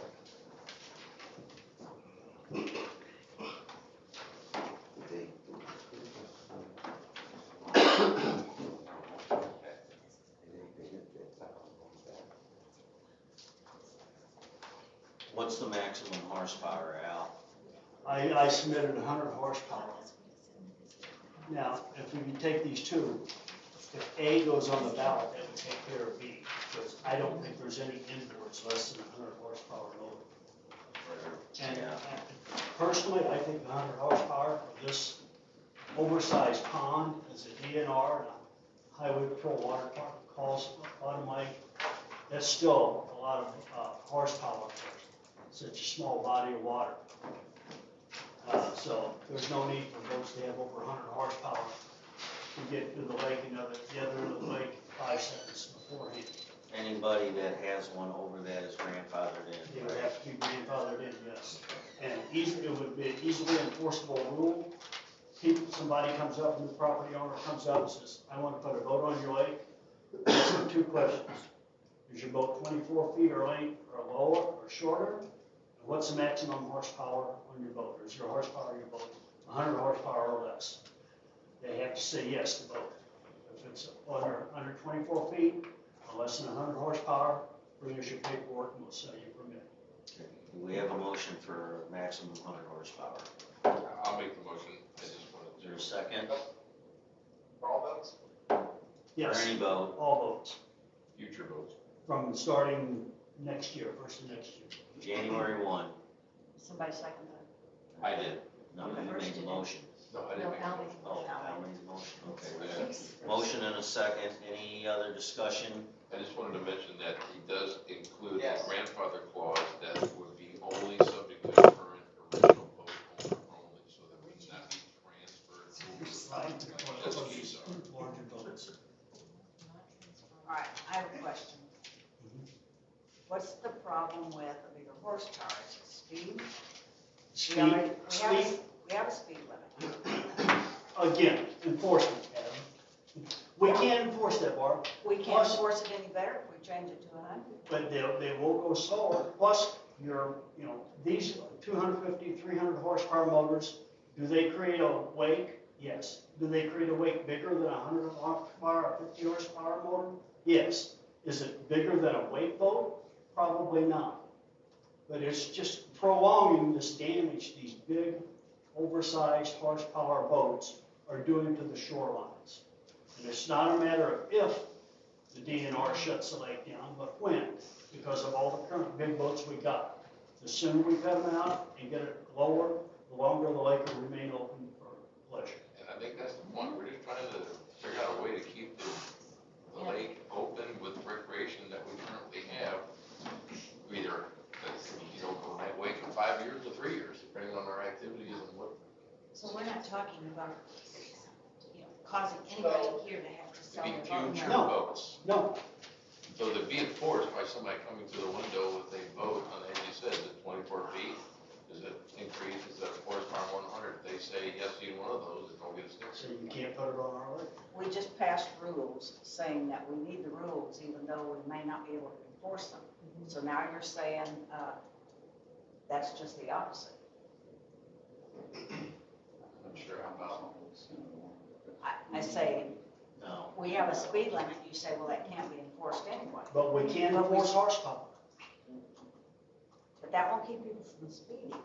Right, true. As they do. Everybody has a car that'll go over 20 miles an hour on these roads. But most people go 20 miles an hour or thereabouts. You're gonna have boaters, a few boaters that's gonna exceed that 20, 35 mile an hour speed limit, but most people won't, So you're going even though they can. You're gonna punish 90% of the boat owners because of 10% of the people who That's the violate? way the world works, Barb. Well, wait a minute, there's 0 boat owners that would be new coming in with a boat exceeding 100 horsepower. The point of this would be, who's ever out there now, they're grandfathered in. They're grandfathered They in. can't sell it to somebody else on the land. Once they sell it, whoever, it's no longer It's grandfathered. grandfathered in. Current owner owns it. Let me be the devil's advocate, just based on what Al just said. Control the horsepower so they can't go 35 miles an hour or they don't make as big a wake. But we can't control the horsepower of a vehicle, but we make them go 20 miles an hour. So it's kind of a double, we're talking out both sides of our mouth here. Well, it's kind of from what the highway patrol is saying, they would never allow those big motors on our lake at all. And our covenants pretty much has advised, suggested that we apply Missouri voting rules and laws and all that stuff to our lake. But we can only go so far and keep it open as a recreational, wakeable lake, so to speak. Tammy's done excellent work on showing the damage these big powerful boats are doing. And that we can't stop the ones we have, but we can prevent more from coming on. To your point, Dave, we do also restrict golf carts to 20 miles per hour, but that doesn't stop the owner from manipulating the governor to make it go twice as fast. It may be factory set to 24 miles per hour, but they can mess with it. No, but what I'm saying is we don't make people, we don't restrict their car horsepower, even though they can only go 20 miles. It's the same thing, we're going on the honor system, on the roads, on the lake, with the golf carts, we're going on the honor system. Most people will obey it, no matter what you do, there's gonna be a certain percentage of the people that's gonna say, these rules don't apply to me, I'm gonna do what I want. And the 100, I think, to their point, the 100 horsepower is not just to restrict the amount of the speed itself. So It's still pretty. It's fast. also, from the other things that have been going around the discussion, is it's also reducing weight, it's also reducing churn. Those higher horsepower motors are stirring up sediment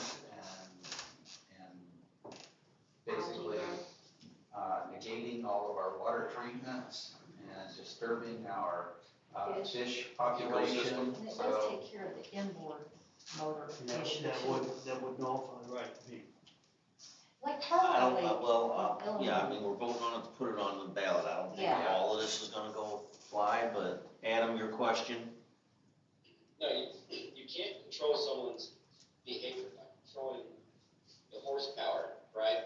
I mean, it's just absolutely crazy, right? I can put a 100 horsepower engine on a John boat, fly across the lake, or I can put a 100 horsepower engine on a 24-foot tri-2 and put across the lake. So limiting the engine size isn't gonna do anything, right? What you're gonna do is you're gonna piss off residents who also take their boat to the Lake of the Ozarks, Bull Shoals, Table Rock, right? Now they're forced to cut around on a bigger lake. You could open up the throttle a little bit. It doesn't make sense. You're not gonna accomplish what you're trying to achieve here. I think you would though, because they're new boats. Yeah, we are, they're new boats. And if they come into the lake knowing what these horsepower limits are, it's their decision whether to put a 100 horsepower motor on the back of their boat or not. That's their choice, but that's our regulations. And we're about the only lake, and I think we are the only lake in the surrounding area without a horsepower limit. Correct. And none of these other lakes I don't hear any other lakes complaining about lake erosion on their shorelines. Horsepower was Ted's suggestion last year when we had more complex covenant proposal, and he came back and he said, this is too complex, and you do something like horsepower. Carlisle Lake in Illinois is a very large lake, and they have a 50 horsepower limit. And not Carlisle, Baldwin. Baldwin, Say is it? Carlisle Lake's like an Yeah, ocean. it's not Carlisle, but they have a limit as I well, don't but know anything about it. I don't Baldwin know has anything 50. about Illinois. All I know is that Tishomingo's got a 40 horsepower limit and Lake of St. Louis has got a 115. Yeah, with no Lake St. Louis has inboard 115? motors in either place. Lake St. Louis has got a 115. Lake St. Louis is. So if you put a 100 And they both horsepower. prohibit import Yeah, motors. And Lake St. Louis is 3 times our size. Yeah. All right, let's take a vote here. Do we have a motion? Motion second, right? For A, right? Al made a motion, Maximum horsepower of 100. All in favor signify with an aye. Aye. All opposed? Nay, 1 nay. you guys are crazy. All right, do we still need B, Al? Well, No. Yes. I just want to point out to Adam, that vote was just to get it on the ballot so Yeah, other it might people not- can vote on it. It's to whatever the subdivision wants, Adam. It's not that that's what the rule is. Okay, you get to vote Same again. thing side by side too, though. We wanted to let The the, thought you know, process behind limiting the horsepower is absolutely insane. I'm gonna throw a 100 horsepower engine on a dump like this, watch someone screw across the lake. You're not gonna listen to the speed limit. The speed limit is to save. I got a 50 and I get up and down the lake just fine. So do we need B still? I don't, I think we do. well, is there inboards that are less than 100 horsepower? I don't know. I Garrett? don't know, does anybody You're my know boat that? man. Does anybody know that? Are there inboard motors of 100 horsepower or less? I don't think so. well, we don't know that A's gonna pass. Well, Right. Yeah. all right, that's true, you're correct Yeah. there. Is there a motion? I'll make the motion to put B on the ballot. Is there a second? I'll second. All in favor signify with an aye. We've Aye. discussed this Aye. at length, haven't we? Yeah. All opposed? 1 nay. Right, Adam? Sure. Who's the second? Yeah. Oh, 2 nays. C, wake boats or boats altered to create a wake submitted by Tammy. No new wake boats and no filling of ballast tanks are the same, and the ban on wakeboarding or wake surfing. So C and E are basically the same thing, signed by 22 property owners, of which some were invalidating the wake over the weekend. Go figure. C and E, no wake boats. I'm gonna leave it at that. Well, I think we do wanna put it on the ballot. No, I know, but I'm just gonna say, leave, C and E is gonna be no wake boats. Right. You can take what the end of E and put it on with D. Or filling of ballast. No, we're gonna move that to D. Okay. All right. Okay, so C and E are just no wake boats. Right. No new wake boats. Is there a motion? I'll take the heat, I'll make the motion. Second? I'll second it. Any more discussion about wake boats? That's also a crazy proposal. All in favor signify with an aye. Aye. All opposed? Hey, Deb, would you vote? You for it? Okay, 2 nays on C and E. Okay, D is ban on wakeboarding or wake surfing, including with filling of ballast tanks. Do we need that if we ban wake boats? Well, we don't know. Well, we what's don't gonna know. We pass. got grandfathered ones that can still do all the Yeah. wakes if you don't pay that limit. hold on, how many people voted to ban or to put this on the ballot? 5. Who were those? Dave, Tammy, Al, Barb, and Deb. You and Chris voted against it. So we and Chris, we voted against banning wake boats. Putting it on the ballot. Yeah, you voted against putting it on the ballot. Okay. All right, Voted against the people making the choice. I just wanted to see who was going to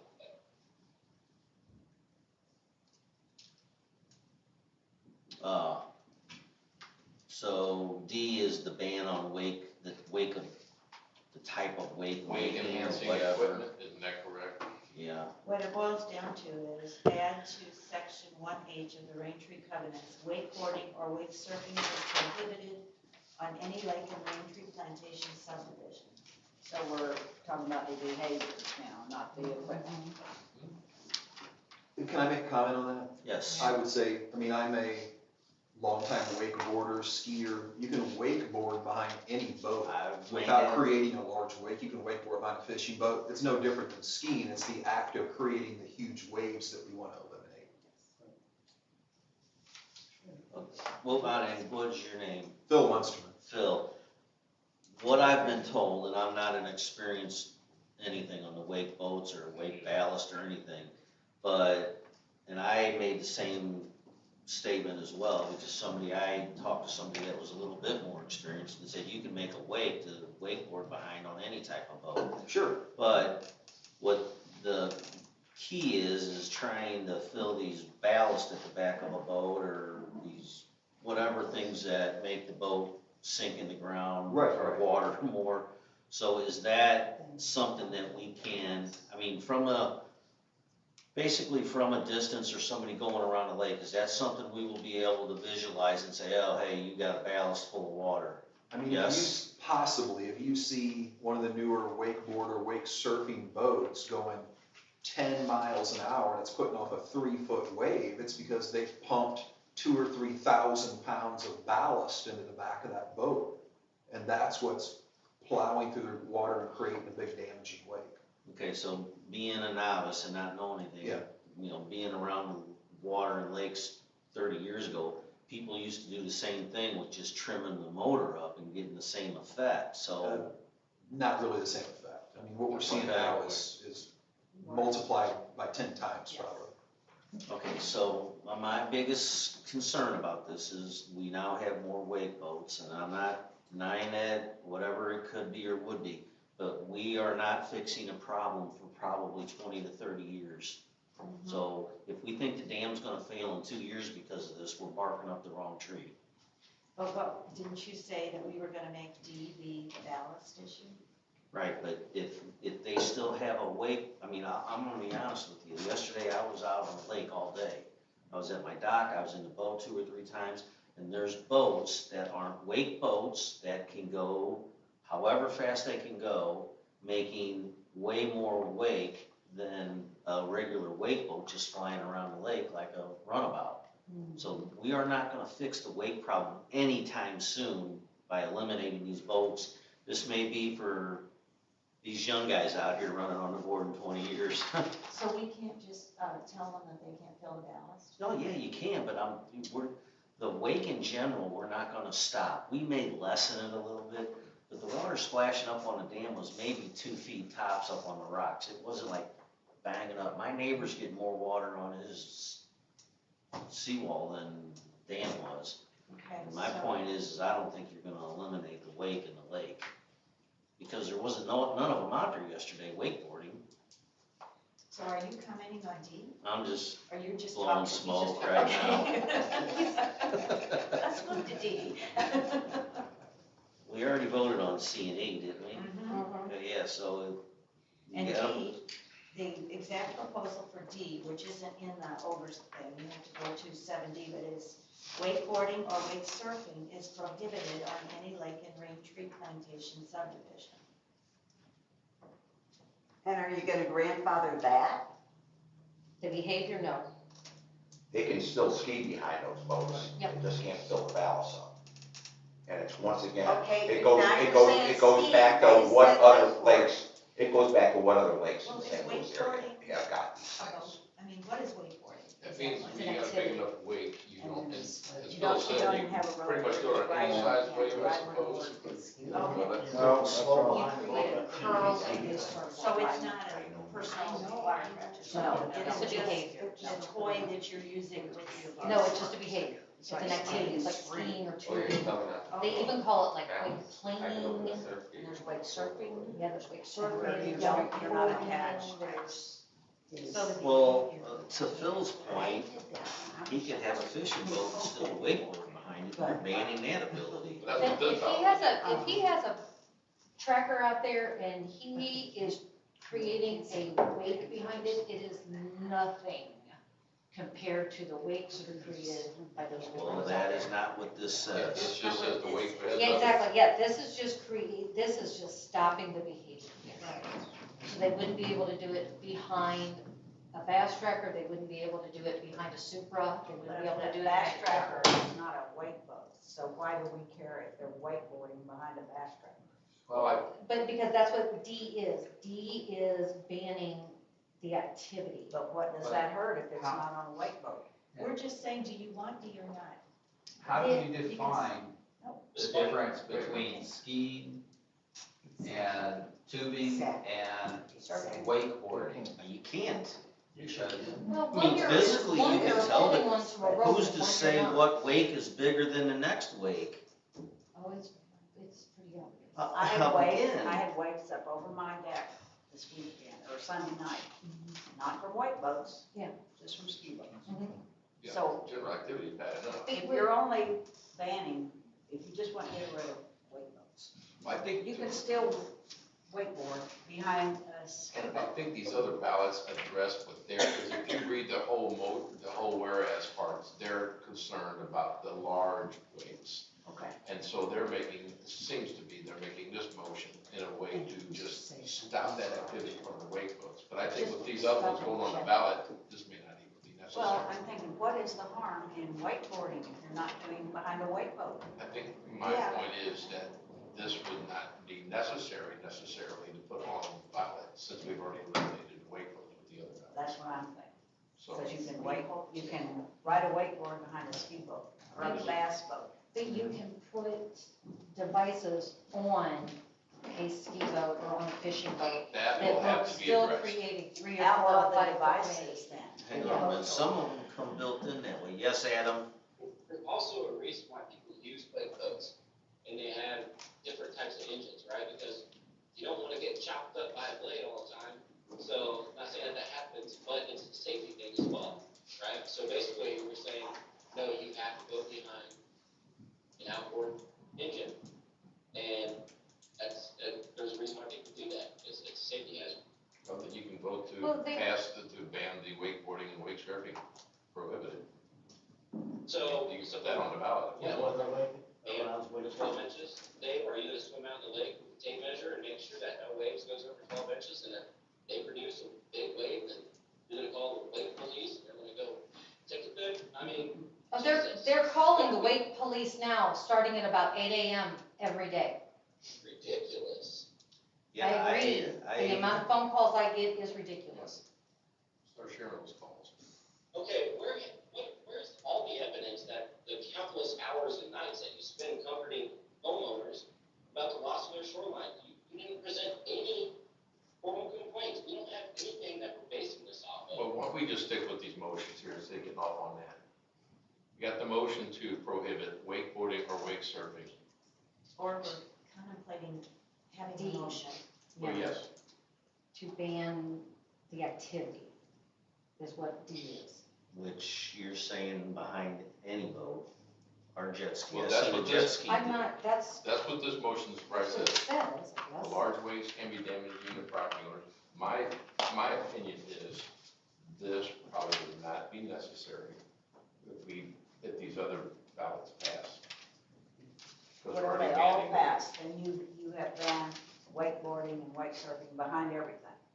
So No, just no, turn only it if you into, pass this would you do that. turn it into a no wake lake, because that's what you're gonna have. But that's the Well, I other don't think you thing. guys are arguing on the same side. He's saying not Say not what? to ban wakeboarding.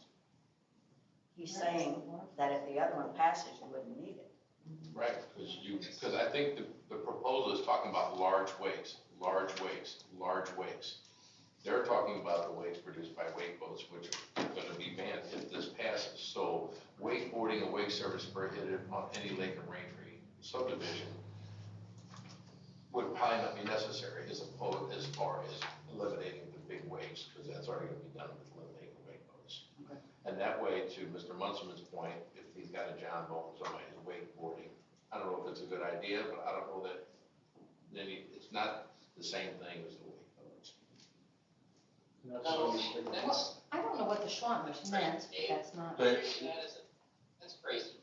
yeah, I don't agree with that because you're saying banning the activity here. That's what this, I'm not saying it, that's what That's this what the motion Schwantners- is. Which motion are we referring to, D? D. So that's that's what we're talking about That's right now. exactly right, and I just made my point. I just said I don't believe this would be necessary if the other ones are put on the ballot. Well, yeah, but we don't know if they're gonna Yeah, pass. we don't know what the, Well, it then doesn't. we can put But this that's on the what ballot. we're trying to decide, if the Schwantners D, as it's It written, should be should either report. or. You can't put it all on there. So I'm just making that observation. Okay. If you don't So want is there a motion to ban wakeboarding or wake surfing as it's written? Because we can't determine how they want it. the Anybody wording else is not yet? wakeboarding and wake surfing is prohibited on any lake or Raintree, so we vote rather not to put that on the ballot. There is not yet a motion. So there is not a motion. Okay, so then, Going once, going twice. I'll make the motion. Is there a second? for D, Or we're doing D and F together. no, D's No. separate. No, basically These all its own, C and because it F only went addresses together. the I just didn't see wakeboarding it. and wake surfing regardless of the vehicle doing it. Yeah. Going once, Oh, God. twice. There is no second on D, so that will not be on the ballot. C, E, and F are basically the same thing. Chris, I just didn't see the handwritten part in there. We already put Yeah, that I in. don't know who turned in that. I don't know who's writing That was it. probably me babbling. That is me, Kind of that was looks just like me. your style. It is, yes, it was just me at the end of the day at 3 o'clock panicking, just typing, going, after we had, Barb and I had our meetings. C, E, With and F beach. basically say all wake boats, right? No wake boats, and there's no grandfathering in. Grandfathering in the current ones. Yeah, you can't eliminate any current registered wake boat. But it does mention no filling of ballast, can't clean the ballast, Yeah, I you was just, can't fully empty the ballast. I mean, they don't even have to register it every year, I don't believe. They can skip a year and still get it registered if it's the same boat and same owner. no, my intent was not to get rid of all the boats, it was to eliminate the use of The wake enhancing. the So equipment. it's- So Okay, then we, is this going we to never be did get an watered answer down to about that. the basic? Because he said you have to grandfather in the wake boats that are already here, and it's doing research on whether or not you have to grandfather in the equipment and accessories. So if they already have equipment and ballast and accessories, they may have to be grandfathered in as I well. don't think, so you could be We're definitely. waiting for an answer. We got I that. thought that was in No, this. that Not was on just the for the, equipment. that was just for the But what we road do with portion. these, I write them up and send them to Ted. Right, So. right. He will Well, have to and change. F also has ban wake surfing and wakeboarding. So that's why I'm asking. I'm just going off of this page here. I Well, okay, we already decided not to do that on this. Yeah, no, second. No, that was D. Yeah, I'm It'd be saying same thing, F, yeah. you said F was the same as C and E.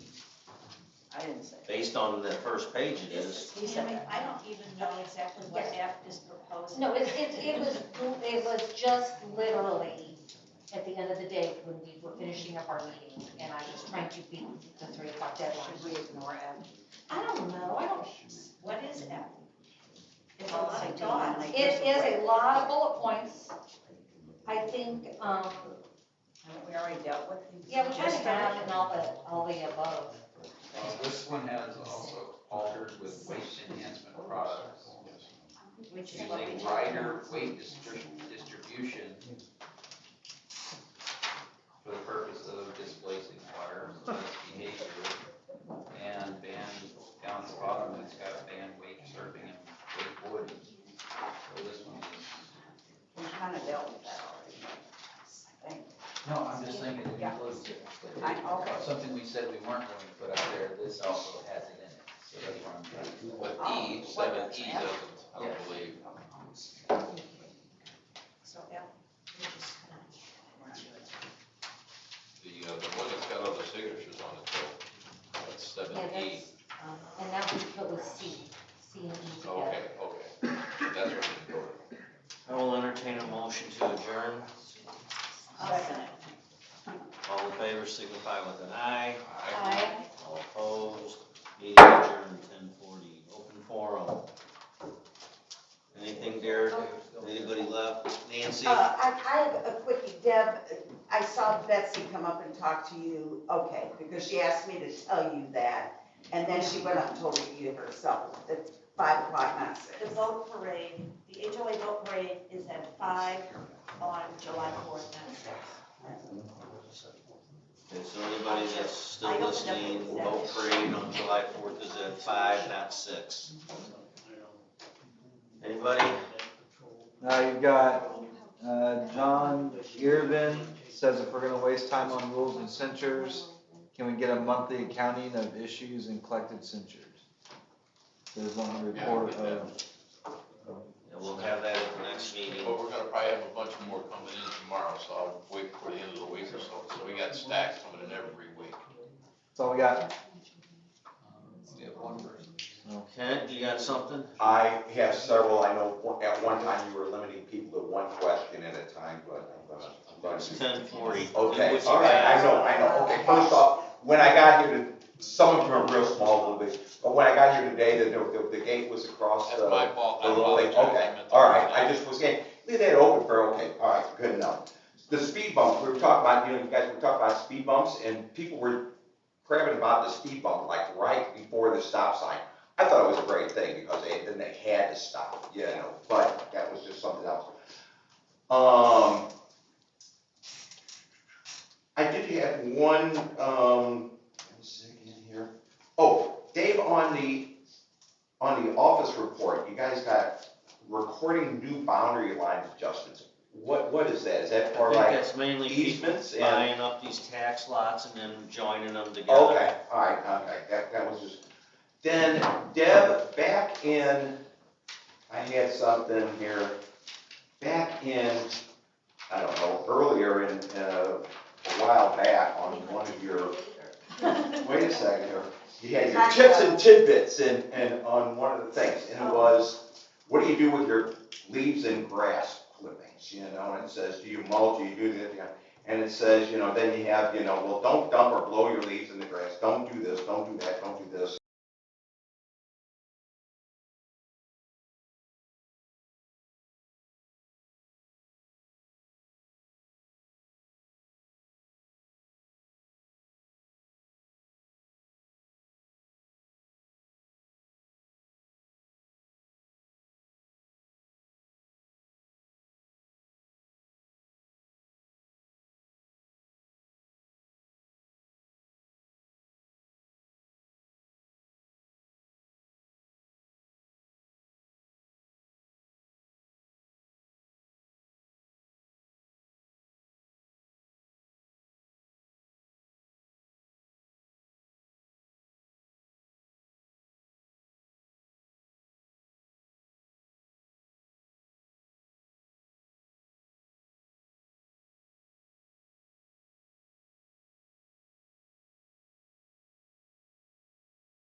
only got 30 jet skis, so we can only What? have 30 jet skis. When is There's the, not a lot. the first Tuesday? Doesn't in the matter morning? if somebody throws a It's actually 6 500 o'clock jet in ski the evening. sticker on there, 6 we legit. Okay, first Right? Tuesday? Yeah, but you don't, First Tuesday you of the Okay. don't really see That's those it. jet skis.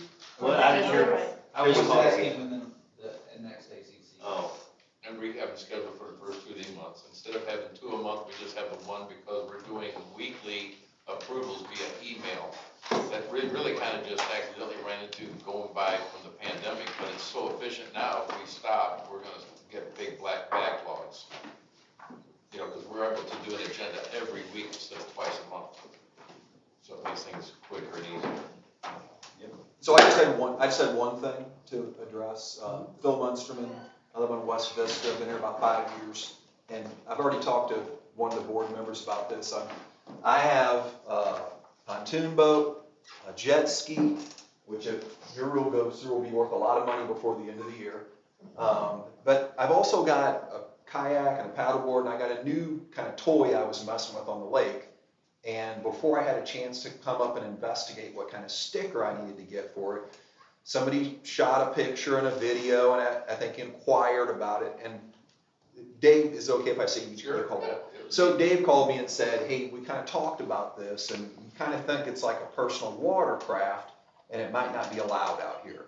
And I said, I'm not sure I agree with that. Is it okay if I come up and try to explain this to the board of what this actually is? Because it's something new. Yeah. It has not been around before, and you'll kind of recognize the importance of this too, is that I definitely agree with everything everybody's saying about the jet skis. I have a jet ski, they're noisy, they're loud, they make a wake. What I have, and I don't know if everybody has seen what this is it's like a small paddleboard with an electric motor on the bottom of it. I saw you on it. So I you saw me you on it? fall off. And I fell off it a few times. Yeah. So it's about 5 feet long. Yep. It's got like a trolling motor on the bottom of it. It is not side by side, is it? It is completely silent. It makes zero wake. It has no impact on the lake at all. It is completely different than a jet ski. So to say you can't have that because it's personal watercraft is really not accurate. So I kind of want to do a good job of explaining what it is, and I am more than happy to buy the correct sticker for this. It's really no different than if I were to take my paddleboard that I have a sticker for, and that paddleboard, I can buy an electric motor. There's many companies that make an electric motor that I can put on the bottom of my paddleboard or my kayak. So if I did that, that doesn't turn that into a jet ski or a personal watercraft. It's a paddleboard with an electric motor on the bottom of it. Now, I came up and got a sticker for it, a non-motorized sticker, because I thought the motorized part was a gas motor. Dave kind of explained to me that you guys have had this conversation in the past, and any boat or anything with an electric motor on it needs a motorized sticker on it. So I'm more than happy to pay for a motorized sticker to use this on the lake, but I just wanted to clarify that it is not a jet ski. It's not a personal watercraft. So I believe it should be legal to use on the lake with the correct sticker on it. What do we categorize it under? I mean, it's really like a paddleboard with an electric motor on it. So is a paddleboard a personal watercraft? No. But doesn't Missouri classify personal watercraft as anything that you are on? Didn't we have this discussion when we were talking about the two-seater boats? Yep, because they're sea-doos They and weren't, sit side by they side. weren't a personal watercraft because you sat in it. And this, you're You stand on it. it. Yeah. Right. Stand on it, sit on it. I think it was, I'd have to go back and look. because What it was about it? right- The biggest restriction is still you gotta wear a sticker on your forehead. Motor on it. Well, I mean, I could put a sticker right on the front. You can see the sticker. Put it on your You're in it. And I'm gonna be honest with you, look, they do say golf. They do I say thought golf. they did. Freaking, I have no clue. Well, on top of that, if somebody puts anything higher than a 30 on a jet ski, we know they're lying. Well, but that's, My record's they only got could- 18 sold so far. Don't get me started about the women out there with their Cricut machines that are making fake Well, stickers. I think you could consider this like a paddleboard with an electric motor, or the kayak with an electric motor. I would say initially, Phil, the big concern was safety, both for yourself and for anybody else. Sure. Secondly, the only other thing I heard about it was that we wouldn't be able to identify if it had a sticker on it. Well, I think I could put a sticker right on the nose of it, and it would be pretty obvious. The safety of it, one of the things I kind of like about it is, I'm getting a little bit older, although you do fall off of it, you're not going very fast. You're only going about 10 miles an hour. You're not going to use this when there's anybody making waves on the lake, because it's very, very hard to ride. So I'm going to take something like this out at 7 to 9 o'clock in the morning when there's no boats out there and it's very smooth, probably like when you saw me out there using it. I was cruising around the lake, it was very smooth. So what happens when you fall off? Does it motor die? Yes, good question. Okay. So there's a remote control you're holding. As soon as that remote control is more than 5 feet away from the board, it shuts everything down. So it's like a kill switch on Yes, yeah. And there are some models that will go 30, 35 miles an hour. There may be, They're all over different down models. Florida. Yeah. Right, there's some that are gas powered, there's some that are electric. I was gonna say, Arthur, there's some that are out there that are gas powered.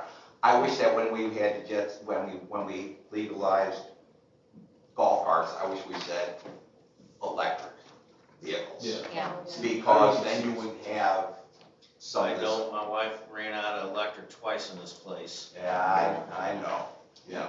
So I ran out once. So you see that there is Batteries weren't charged. no noise, no wind, Another person. no damage. See, I mean, it's like the opposite of everything we're against, Yes, right? I agree. And And I as defined in the. love it that it's electric.